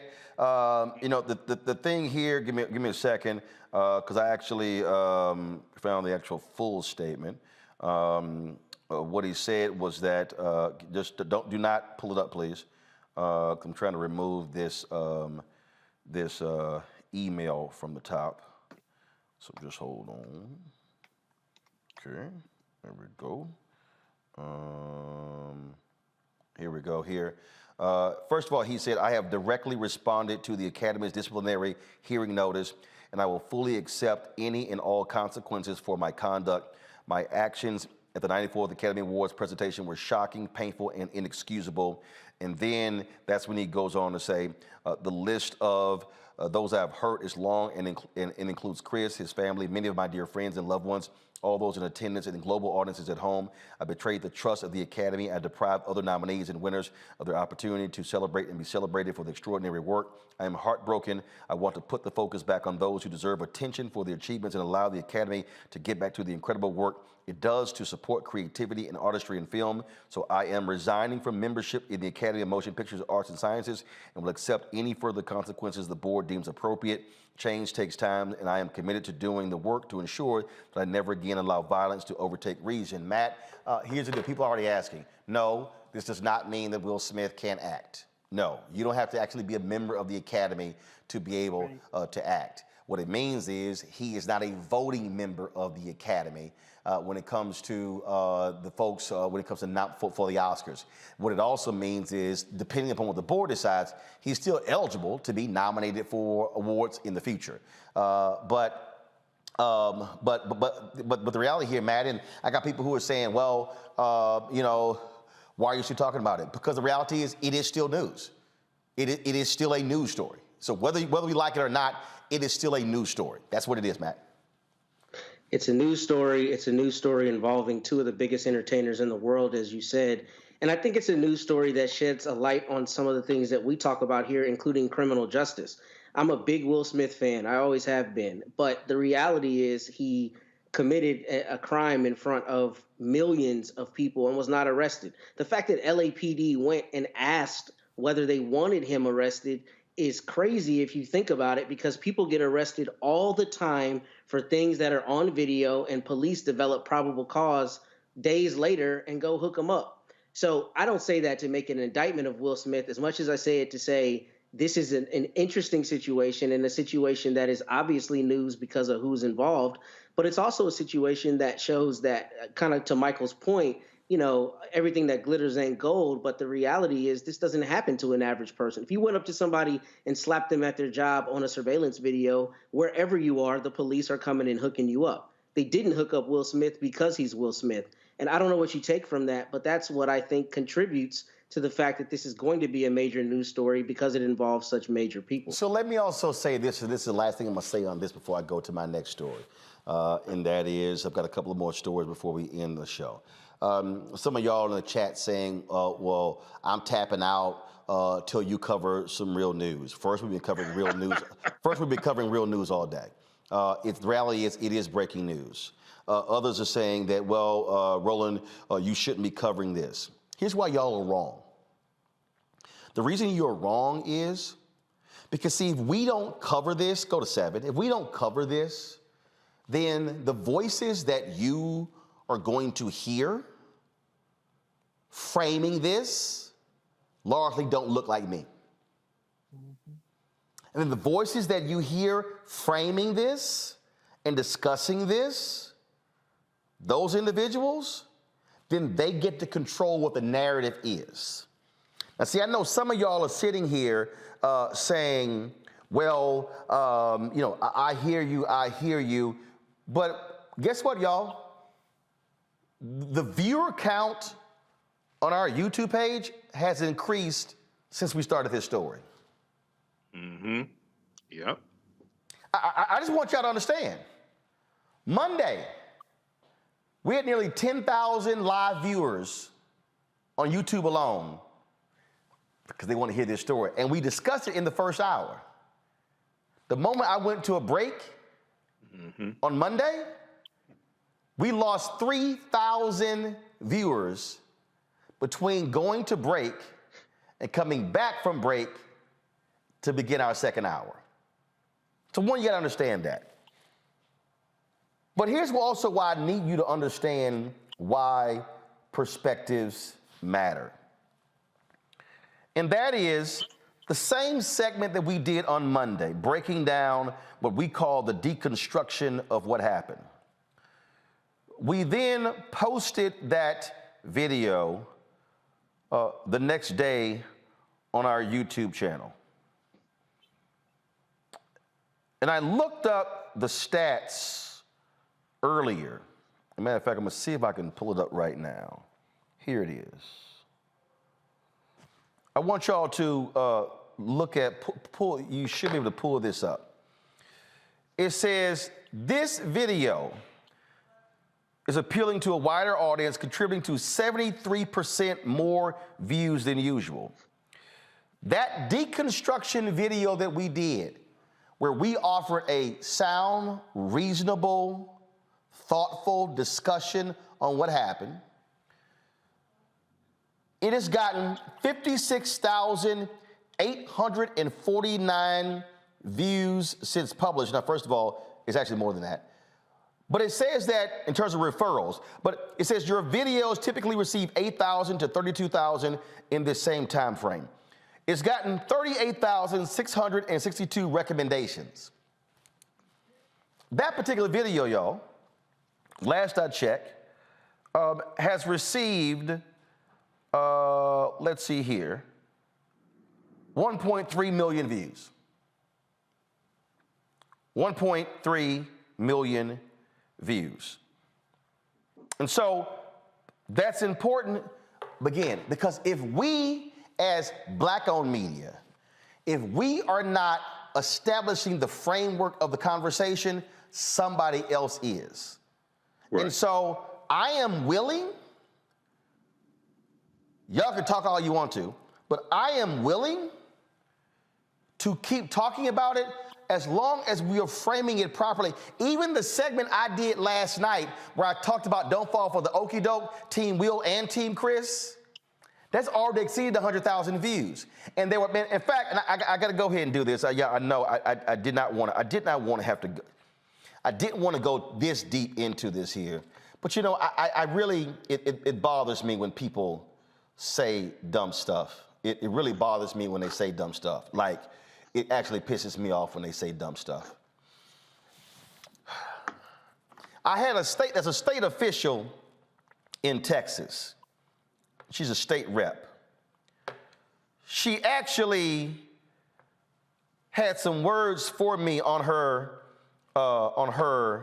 Facebook page where she thought she was calling me out. Give me on one. She thought she was calling me out. And she had the nerve to say on her Facebook page, and she said this here, sharing my comment from another thread which said we shouldn't take sides on the issue and should be both Team Will and Team Roland. No, this is not Switzerland, Roland Martin. Time to pick the side of right. We can't just say the white man or the media is the reason for this fallout. Both of these men have millions of fans of all races who care about them, but it was only Will Smith who committed the battery against another black man who was simply doing his job. Blah, blah, blah, blah, blah. Come back. I just want y'all to know, if you look at this here, go back, that it's Sean Theory who said that. Now, some of y'all may be looking at me saying, well, Ro, who the hell is Sean Theory? Well, this is her Twitter page. Sean Theory is a Texas state representative. She follows me on Twitter. So I was sent Sean's comments, and yes, I had to respond. And this is what I said, because see, this putting in perspective why y'all need to understand why black media matters, black-owned media matters. I said, it's always wise for some folks to check their facts before they ever mention my name. Otherwise, I'm gonna drop some CVS long receipts on you. Today, that means you, Texas Representative Theory. She posted on her Facebook page the following comments. I said, let me handle this now. And I did. I said, first, Representative Theory, I'm not Switzerland. I made my position on the Will Smith slap very clear on Monday, link attached. That video has gotten 1.3 million views on YouTube. I also warned folks not to fall for the Academy's CYA attempt, link attached. I then said to Representative Theory, second, if you actually listened to my segment last night, I warned black folks not to fall for the spin to try and blame Will Packer for asking Will Smith to stay. Now, what I warned folks about the okie doke is exactly what you are doing, Representative Theory. I'm laying out the media games of shifting the narrative and trying to force us to pick sides. We should be Team Will and Team Chris. We should care about both. So actually watch and listen to what I said. And if y'all scroll down here, you'll notice she ain't responded. I think those CVS receipts did the trick. Folks, never ever go to we should move on if you don't understand how media has always controlled the conversation and controlled the narrative, and the media's framing of a story has the ability to shift public opinion one way or the other. No, I will not be sitting this out because I'm not going to let them shift and control the narrative. And that's why we have Black-owned media. When we come back, we're going to hear from Dr. Cecilia Rouse about the economic numbers that came out today. Then we're going to talk to the sister who's running for state superintendent in Georgia. I told y'all, down ballot races matter. Don't go anywhere. You're watching Roland Martin Unfiltered on the Black Star Network. Folks, Black Star Network is here. I'm real revolutionary right now. Support this man, Black media. He makes sure that our stories are told. Thank you for being the voice of Black America, Roland. Stay black. I love y'all. All momentum we have now, we have to keep this going. The video looks phenomenal. See, there's a difference between Black Star Network and Black-owned media and something like CNN. You can't be Black-owned media and be scared. It's time to be smart. Bring your eyeballs home. You dig?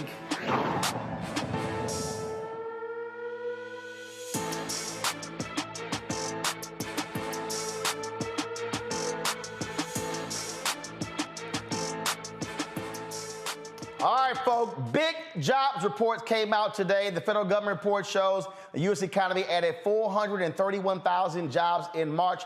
That brings the unemployment rate to a new pandemic-era low of 3.6%. The job gains were lower than economists had expected, but they still rounded up a solid first quarter for the U.S. labor market. President Joe Biden says that job creation has been at an all-time high since he has been in office.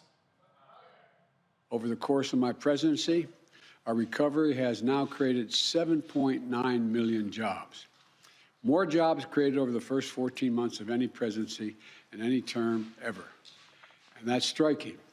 But what's even more striking is this. In March, the unemployment rate fell to 3.6%, down from 6.4% when I took office about 15 months ago. The fastest decline in unemployment to start a president's term ever recorded. In fact, there have been only 3 months in the last 50 years where the unemployment rate in America is lower than it is now. All right, the U.S. economy is now just 1.6 million jobs short of where it was in February of 2020 before the pandemic hit. Earlier today, I talked to Dr. Cecilia Rouse, the chair of the President's Council of Economic Advisors. Here is what she had to say about today's jobs report and the state of the U.S. economy. All right, this is Dr. Cecilia Rouse.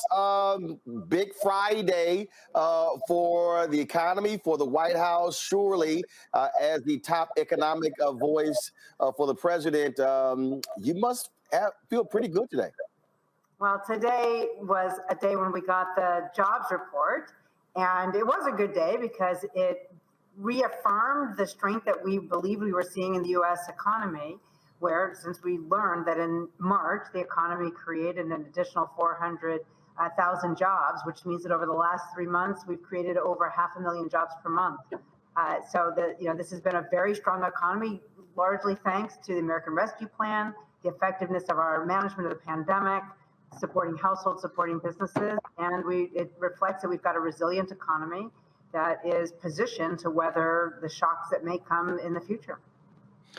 It's been very interesting as we've been looking at, how this has been unfolding. And it's not just the jobs reports that come out, when we also have the adjustments made when it comes to the job reports. I remember last year, I guess it was November and December, and folks were like, oh my God, this report is so awful. And I was sitting there going, yeah, I might want to breathe. And then 2 months later, then it was adjusted.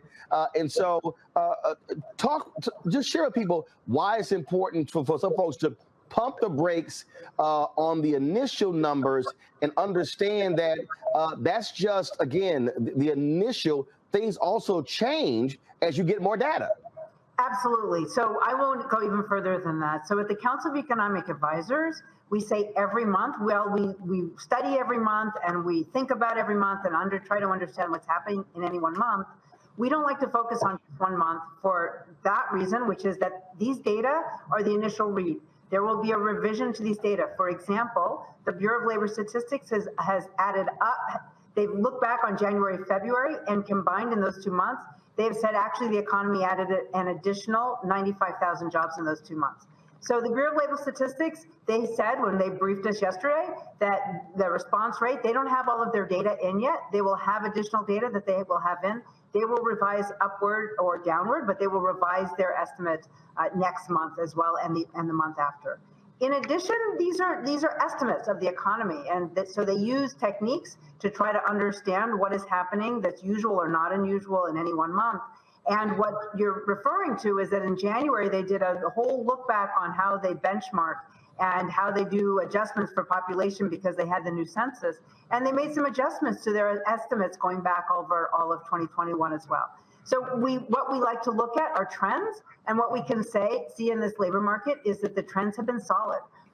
Over the course of the past year, this economy has added 7.9 million jobs. That's in the 14 months since the president took office. We've seen a robust improvement in the labor force participation rate. If you want to look at Black Americans, at the height of, or the depths of the pandemic in May 2020, the unemployment rate was 16.8%, and today it's down to about 6.2%. That's a number. I don't want to focus specifically on the 6.2, but the change is dramatic and reflects the strength of this economy. I was watching a conversation take place on a clip that was on Fox Business, and they were complaining that, oh my God, but we don't have enough people in the workforce, and these increasing wages is what's contributing to inflation. I never realized that an increase in wages was bad. Well, we fundamentally want to see workers being paid according to their productivity, and we want families and workers to be paid their fair wage so they can put food on the table, pay their rent. So we welcome wage increases that are based on productivity increases and that truly reflect the increase and what workers are contributing to the employers. The reason why they're worried about it is because wages are a component of a business's costs. And so the concern is, does that get passed on? Well, the wage increases we've seen to date have been in low-wage workers whose wage increases have actually been higher than inflation. At the moment, it looks as though these are wage increases that reflect the supply and demand mismatch, which is part of working our way through the pandemic. We are keeping our eye on this. At the moment, we don't think it's being baked in a way that's not sustainable, but it is something we are quite attuned to. So explain in layman's terms, and I'm always trying to use my show as Civics 101 for folks to understand where we are. And even at the news conference today, reporters were shouting to the president, what about inflation? What about inflation? And just give folks an understanding of really why we are at the point now with inflation. I have my own view, and that is we had companies that were that were nailed significantly economically in 2020 and 2021. You're seeing price increases because they're trying to make up all the money that they lost. And bottom line is this year, when you've had supply chain demands, we still have it, where you have a robust people want goods and services, but you don't have enough and you're not making enough. Guess what? The cost of goods are actually going to go up. So, look, we've seen inflation around the world, and it reflects that economies that could afford to do so, governments that could afford to do so, supported their workers and their businesses through the depths of the pandemic, so that the workers and their families and the businesses had the funds to continue to buy foods, buy goods, to continue making those purchases that they felt they needed to make. At the same time, though, so we had demand was supported. At the same time, what we learned through the pandemic is that the supply was challenged. It was challenged because those very same workers who were, might have been affected by COVID, or in China, they closed down factories, were unable to keep up with the demand. When you have a supply-demand mismatch, so you have too much demand chasing the limited supply, as you pointed out, you're going to have price increases. Americans bought more goods than is typical. Those goods have to be shipped. They have to be built, they have to be shipped, they have to be transported over land to be put into stores or delivered to one's house. And we had record amounts going through our ports, and the system couldn't quite keep up with the robust demand. That will work itself out. But on top of that, we have the Russian invasion of Ukraine. And what that means is that Russia is a major supplier of gas and oil to the world, a little less so for the US, but for the world. So what we've seen is an increase in gas prices and in oil prices. And that not only is affecting prices at the pump, but it's finding its way into other goods as well. So that price increases the president is focused on. He is trying to address. That's why he did the release of the Strategic Petroleum Reserve yesterday, to try to get more oil supply onto the global market. But fundamentally, it is the pandemic and now it is the war that's underlying this inflation. So the next step here, and that is, when you look at these economic numbers, when you look at these job numbers, look, they're supposed to be good, but when you look at poll numbers, they are down.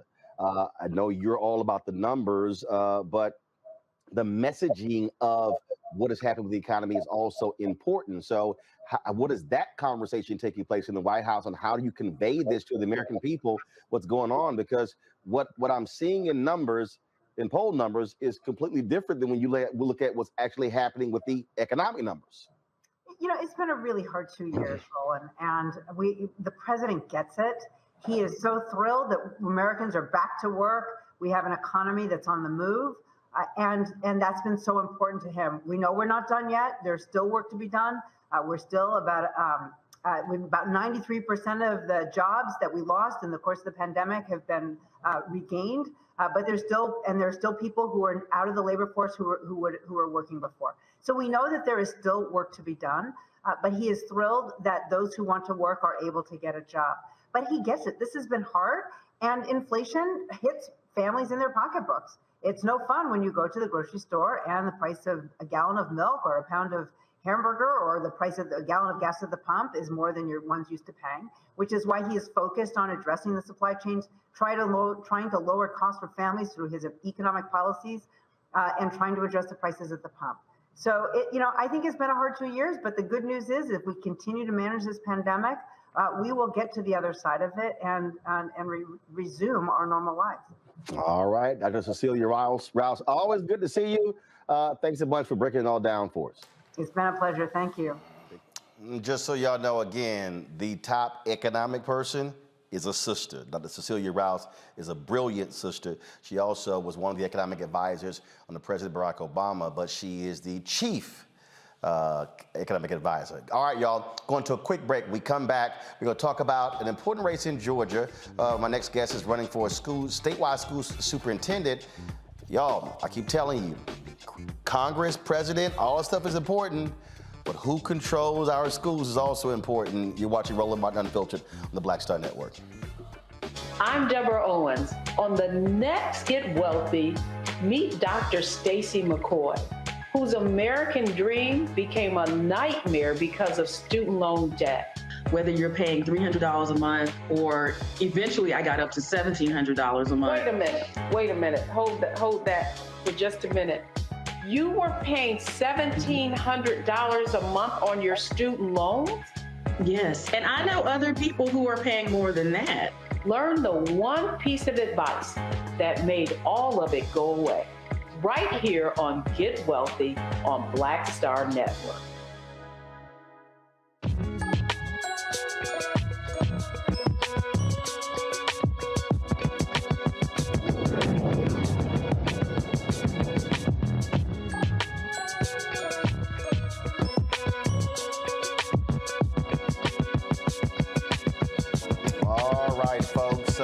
every election matters, every single one. What about the state school superintendent? Not necessarily for a lot of people a sexy race, but when it comes to who controls what's happening in our schools, it does matter. We often talk about Tennessee and Texas and others trying to change textbooks. Education is one of the top targets. We saw that last year in Virginia when they began to target school boards over critical race theory.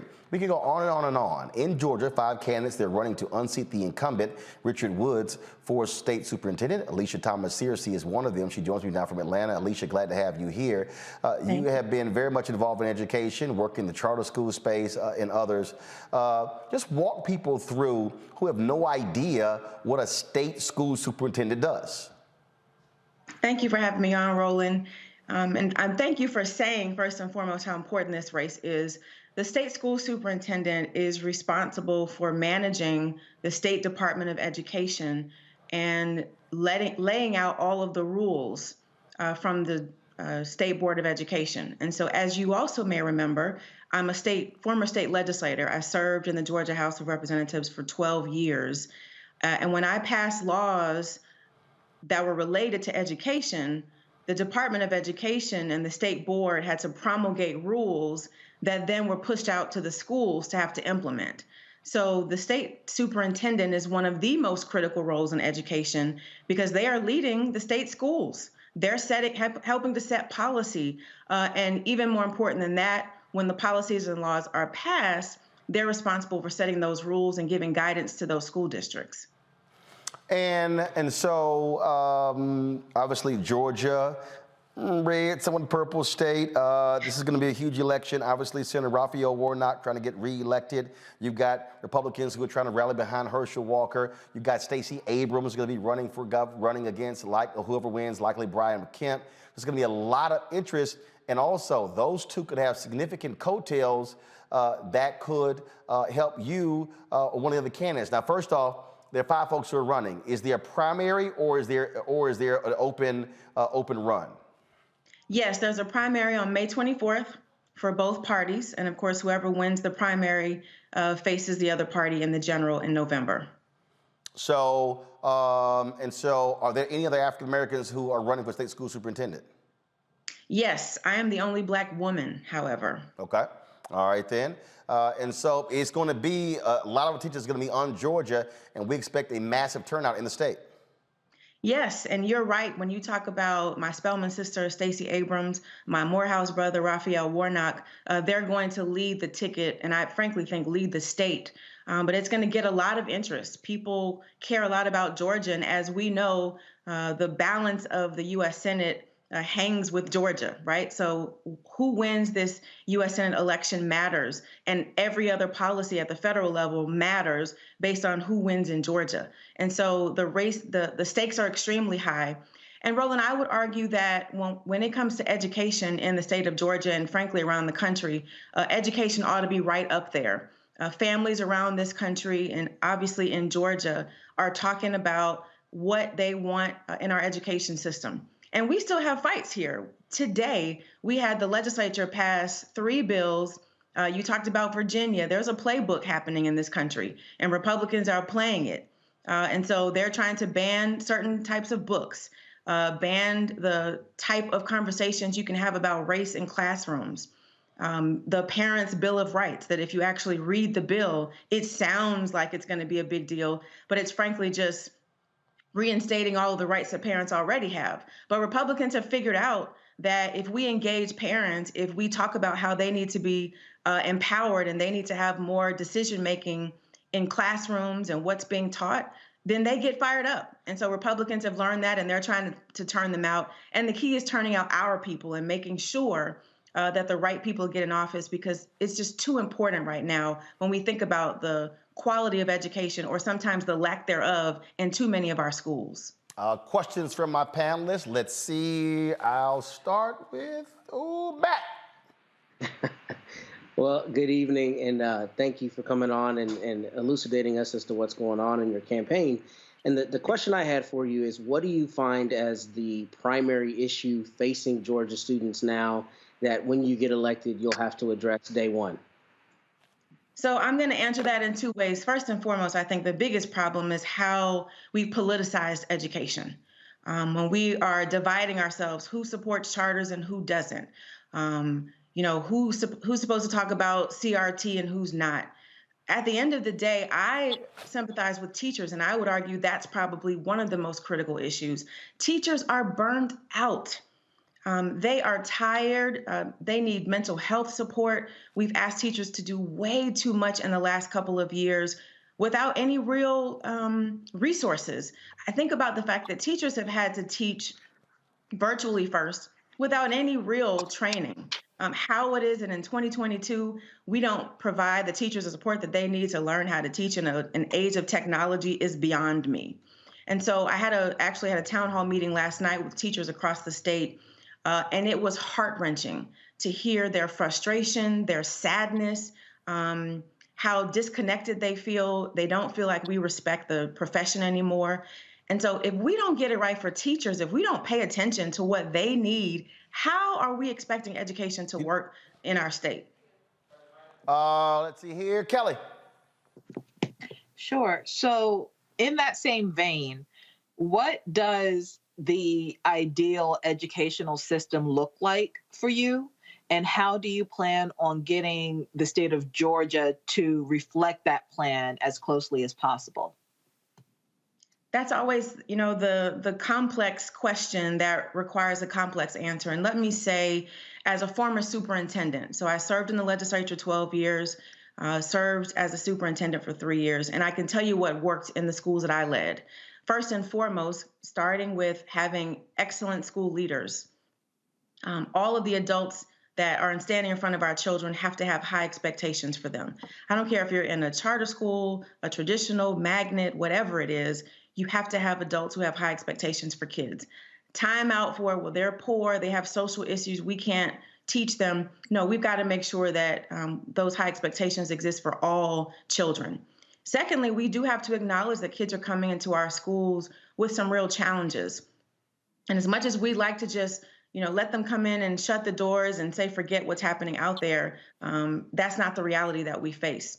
And so one of the things that I like in Fulton County here in Georgia, there's a school that has what's called a safe center, where students who are having a bad day, as an example, can come in and get some mental health support. They have tutors in the room who also make sure that they get their work done. They have a clothing closet for their parents, so if they have a job interview and need something to wear, they have that. And then they do a food pantry on the weekend to make sure that those families have the support that they need. And so it's wraparound services. It's excellent school leaders. It's well-prepared, well-resourced, respected teachers, again, who are standing in front of our students. And it's a curriculum that is culturally relevant. It's unbelievable to me that we are talking about what we're teaching and what we're not teaching in terms of history in this country, when we ought to be talking about making sure that the curriculum that they get is culturally relevant. And then finally, I would say, I also want to spend some time talking to stakeholders when I become state school superintendent. Because as I talked to my daughter, who's a 9th grader, she was having a conversation with my mom about, what school looked like, back in the day. And as my mom described to her essentially the same educational environment that she is in 2022, I thought about the fact that if you were to Google what a school looked like in the 1700s, it looks exactly like it does today in 2022. And so I believe that we have to reimagine what public education looks like, because if we're trying to give a telegram education to a TikTok generation, we are sadly mistaken. Michael. Sister Alicia, thanks for coming on today. So can you talk about, in this climate of anti-critical race theory laws being passed in various states, and this push, and you have white parents showing up at school board meetings acting a fool over something that's not even taught in schools. How does this play into the curriculums that you're going to help shape, and how history, especially the history of Reconstruction, is being taught in schools in Georgia? We know Georgia is a former Confederate state. So how does all that come together under a Alicia Thomas Searcy administration? It's a great question. I think you first hit the nail on the head that CRT is not being taught in our schools. And if you ask Republicans to even define what is CRT, they cannot tell you. That's a problem. So first, it's acknowledging that this is really just a distraction. This is something out of a playbook. When politicians don't have any solutions to solve problems, they come up with distractions. And that's what this whole CRT conversation is. What concerns me, though, is the fact that there are teachers in school districts today who are fearful about teaching just the basics of American history, just the basics of our state standard that does require them to talk about Reconstruction. It does require them to talk about slavery and the civil rights movement and Jim Crow, and of course, the contributions of African Americans in our country. And so what does that mean for a state school superintendent? It's understanding what the law says. It's understanding what the process is in terms of what the State Board of Education does and the rules that they promulgate. And it's having the knowledge, the wherewithal, the wisdom, and the savviness to provide guidance for school districts so that they understand the difference between what's politics and what's necessary to teach in our classrooms. And so as superintendent, with the background that I have, I would make sure that districts are in fact teaching what is in the Georgia standards, which are all of those topics that we just talked about, and frankly, moving it in the other direction, which is making sure that even more of our curriculum is culturally relevant. All right, thank you. All right, then. Well, look, we appreciate it. Everybody got their questions in, right? Yeah, everybody got their questions in. All right, we appreciate it, Alicia. Good luck, and we'll certainly be watching this race to see what happens there in Georgia. I appreciate you so much. Thank you. All right, thanks a bunch. All right, folks, that's it for us. But before we go, first of all, let me shout out to Matt, Michael, Kelly for being with us. Man, it's a whole lot of stuff that we've covered today, as we always do. And so I appreciate y'all being on the panel. And I don't know who sent me, somebody sent me this Winston-Salem State hoodie. I appreciate it. There was no note, there was no card in it. So I have spoken to the university before. And so y'all know, I only rock HBCU gear where I've actually visited the campus. And so that's always important. Let me also give a shout out, my girl, Kim Bond. Coach Kim Bond, she was one of the assistant basketball coaches at Texas A&M. They hired somebody else to actually be the head basketball coach there. She sent me a text message earlier. She actually hit me up while we were on the air. Let me see if I can blow this up down here. All right, y'all, because trust me, the formatting is off. And so she just got hired as the head basketball coach at Southern Illinois University in Carbondale. And she said, look who I ran into today while I was there. And so shout out to the chancellor at Southern Illinois, Austin Lane. He's the former president at Texas Southern University. He's now the chancellor there. And so a great shout out to him. I was texting him. He's a phenomenal brother. He did a great job there. The TSU people screwed up letting him leave and running him away, but that's what happens. What, Matt? What's up? Can I shout out my boy today? My son is 12 years old. My son, Stoney. Just want to wish him happy birthday. Love you, son. Happy birthday to Stoney. All right. Matt shouting out his son, who's a future alpha. All right, then. So, yeah, shout out to Austin Lane, Lauren Lane. But again, Coach Bond at SIU, congratulations to you. And let's see, Kelly, you got a shout out. Michael, you got a shout out since Matt, doing shout outs. Y'all got something? My son, man. No shame in that. I got you. I let you do it. It's all good. Appreciate you, brother. Shouting out the makers of this amazing Bowie State hoodie. Anything Bowie State I pick up, it's by Gaines. Yes, Gaines. Lord, you might want to know who the hell it's from before you read it. No, I had it and then I forgot it, but it's on the shoulder. But I will post it in my Twitter so that everybody can go and get one.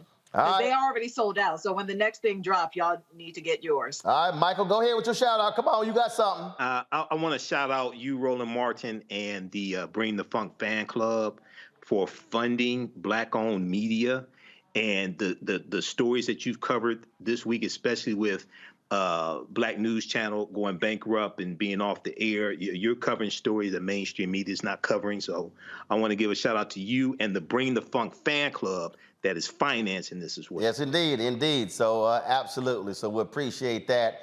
And so before I tell y'all what happened last night, so I don't know about y'all, Matt, Michael, and Kelly. Matter of fact, let me ask y'all this question: have y'all ever experienced being at a workplace and put something in the refrigerator and somebody else like eat or drink your stuff? Y'all ever experienced that? Matt, you ever experienced that? I might have done it if I'm honest. Man, let me tell you something, dog. I came to work today. I had some leftover food yesterday from Cheesecake Factory. I had a business meeting. And so I was like, no, I said, I ain't gonna eat at the house. I'm gonna come in here. Oh yeah, Ariel. Oh yeah. Ariel, let me explain something to you, Ariel. Everything might come on the air. Ask Henry. We were at TV One and Henry made a comment like in the back of the studio that I didn't know you couldn't put aluminum foil in the microwave. Now he said he was joking. I heard it on the set, and yes, I came back live and talked about it. He had his family members calling, Petey, how you didn't know you couldn't put no aluminum foil in the microwave? So I came in here, I said, yo, I'm gonna heat up my food. I said, I got a cold bottle of Snapple in the refrigerator. How I hear the disappointment. I'm talking no. I'm talking about. Look, I felt like Della Reese in Harlem Nights when she was like, she said, "Where's the goddamn orange juice and the hash? You see, there was some orange juice and the hash in here. Got my mouth all set with some orange juice and hash." I'm sitting here like, yo, I'm about to heat my food up, get me my cold bottle of Snapple. Why I walk to the refrigerator? We got 2 refrigerators, y'all. 2 refrigerators. Matter of fact, since we live right now, let me show y'all this here. I'm about to go ahead and show. Y'all got the camera? Follow me here. Man, follow me here. I hope it goes over here. Man, I come in here. Y'all tell me if the picture goes out. Man, I come in here. 2 refrigerators, y'all. I go to the refrigerator, to the top. See the refrigerators? I go to the top. No Snapple. Now I'm sitting there like, where in the hell is my Snapple? I come back, Ariel, who just started working here, she knew. Ariel goes, oh, I got it. My bad. She said, I thought I put it in there. I said, Ariel, how in the hell you put something in there? You are not airing her out. Oh my God. I said, Ariel, how you didn't know? Put me back on camera 1. I said, Ariel, how you didn't know? She said, well, no, I normally drink that, but I thought I put it in. I said, Ariel, do you remember putting it in? She was like, no. She said, oh, but it ain't, she goes, it ain't open yet. That's Ariel right there. She goes, it ain't open yet. So she walk in here with the Snapple, hot-ass bottle of Snapple. Must have been on her desk for like 4-5 hours. I'm sitting there thinking I got me a cold bottle of Snapple waiting on me for my lunch. Yeah, y'all, right. I was like, Aaron, are you serious? So we got a new rule now, y'all. We got 2 refrigerators in the kitchen. The left refrigerator, Ariel, is mine. The right refrigerator is for the rest of y'all. If y'all refrigerator fill up, y'all go to the bottom shelves and start there and come up. But leave the first 2 shelves, anything on the first 2 shelves is mine. Don't touch it. I'm sounding like my daddy. Look, don't touch what's on the first 2 shelves of the refrigerator. We straight? Now your whole family watching. Now they know. They told you, girl, how you didn't know the leak? Y'all, she talking about, oh, I didn't even realize I didn't put it in there. You didn't buy it? How you? Man, anyway, okay. All right, y'all. I just had to go ahead and, let her know. You feel better? Yeah, I feel better. I feel fine. Okay. I feel fine. Now, y'all, all right. Now, y'all remember last night, I was shocked. Errol, like, she's shocked right now. She like, damn, yeah, Errol, this is a black ass show right here. This is the blackest show you have ever, right. You ain't never seen this on ABC, NBC, CBS, CNN. No, this is black. This is blackity black, black-owned media. So last night, y'all, we were on the show, and somebody texted me about saying, I can't believe you're not at the Jodeci Charlie Wilson New Edition concert. I was like, what? I was like, are you serious? I was like, damn, I didn't realize they were in town. So we sitting here, and I was like, man, I'm texting my boys. I'm sitting here, hitting them up, trying to figure out, and I'm like, then I tell Alex, hey man, take my phone. Alex, he over there, he calling them. I'm trying to get him on the line. And so we end the show last night. And so the staff, they were sitting, I cussed them out because they didn't even tell me they were in town. Carol Gant, who's the supervising producer, Carol, yeah, I'm calling names. No, thank you very much. Carol Gant, like, oh, I ain't realized, we had a show. I said, Carol, I could have ran something to go to the damn concert. That's my folks. So I said, well, look, I'm gonna go ahead and just go on over there. I ain't had no ticket. I ain't had nothing, but I am the man.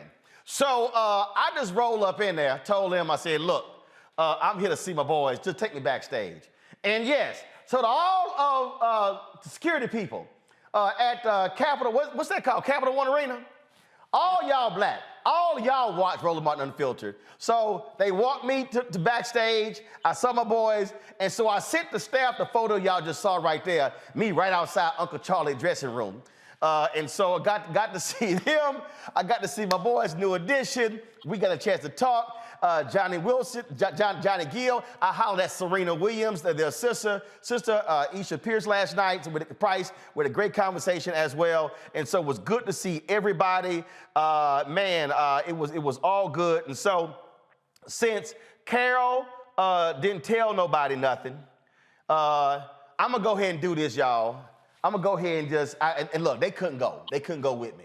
Cause see, y'all need to understand something. When you ain't got no ticket, you don't bring 2-3 folks with you. I see, I know some of y'all are real black. Y'all got entourages. I know Kelly, Kelly, you probably be rolling with like you and, Kelly be like, hey, Roland, I wanna swing by. How many with you, Kelly? Me +5? Hell no. Absolutely It can't be not. 6 of y'all.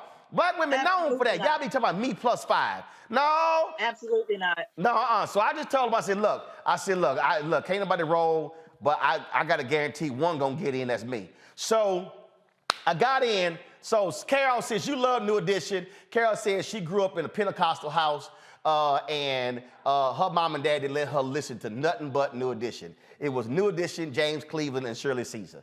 And that's all she could listen to. And so I did this here. I shot a little video last night for Carol and the crew. Hey, my bad. Y'all couldn't roll with me, but I did bring a little new edition for y'all. So y'all go ahead and experience just a little bit, y'all. Can You Stand the Rain? Go ahead.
see Matt. Matt was over there singing. Matt was having some flashbacks to Can You Stand? Matt, I saw you, Matt. Man, I see everything, Matt. Y'all, Matt was having some college flashback. Matt was like, oh, Matt was even, he was about to do this, y'all. Matt was about to do this. Matt almost did this here, y'all. He almost went. I saw you, Matt. I saw you. I saw you. Yes, sir. Oh, man. All right, y'all, I'm not going to play the whole video. I just want to go ahead and give y'all a little taste. If they come to town, they're going to be in North Carolina soon. So, y'all, man, go check out my man, Uncle Charlie Wilson, New Edition, Jodeci. Maxwell, here tomorrow night. I'll be there. This time I got tickets. So, Max, I appreciate that. I call ahead, Max. So, Maxwell, Anthony Hamilton, we got that. That's it for us, y'all. I appreciate everybody being with us. Great week. Thanks for checking everything out. All the folks who give to the show, man, y'all are doing a phenomenal job. I got to go home, open all them letters, the cash, them checks, and the money orders. But a lot of y'all been giving online as well. I'm going to do a shout out on Monday to all the people who've given in the last 24 hours. Right now, we always close the show out with our Bring the Funk fan club. I appreciate it. And right after the show, we're going to have our 5th part of our Ghana docuseries. Be sure to check it out. And then next week, we'll be debuting our Liberia coverage. So again, a lot of things happening here at Black Star Network. Y'all got to download the app. Apple phone, Android phone, Apple TV, Android TV, Roku, Amazon Fire Stick, Xbox One, Samsung Smart TV. That's it. All right, folks, we about to bounce. Y'all have a great weekend. Have a great April Fool's Day. I'm going to see y'all Monday. Hang in there.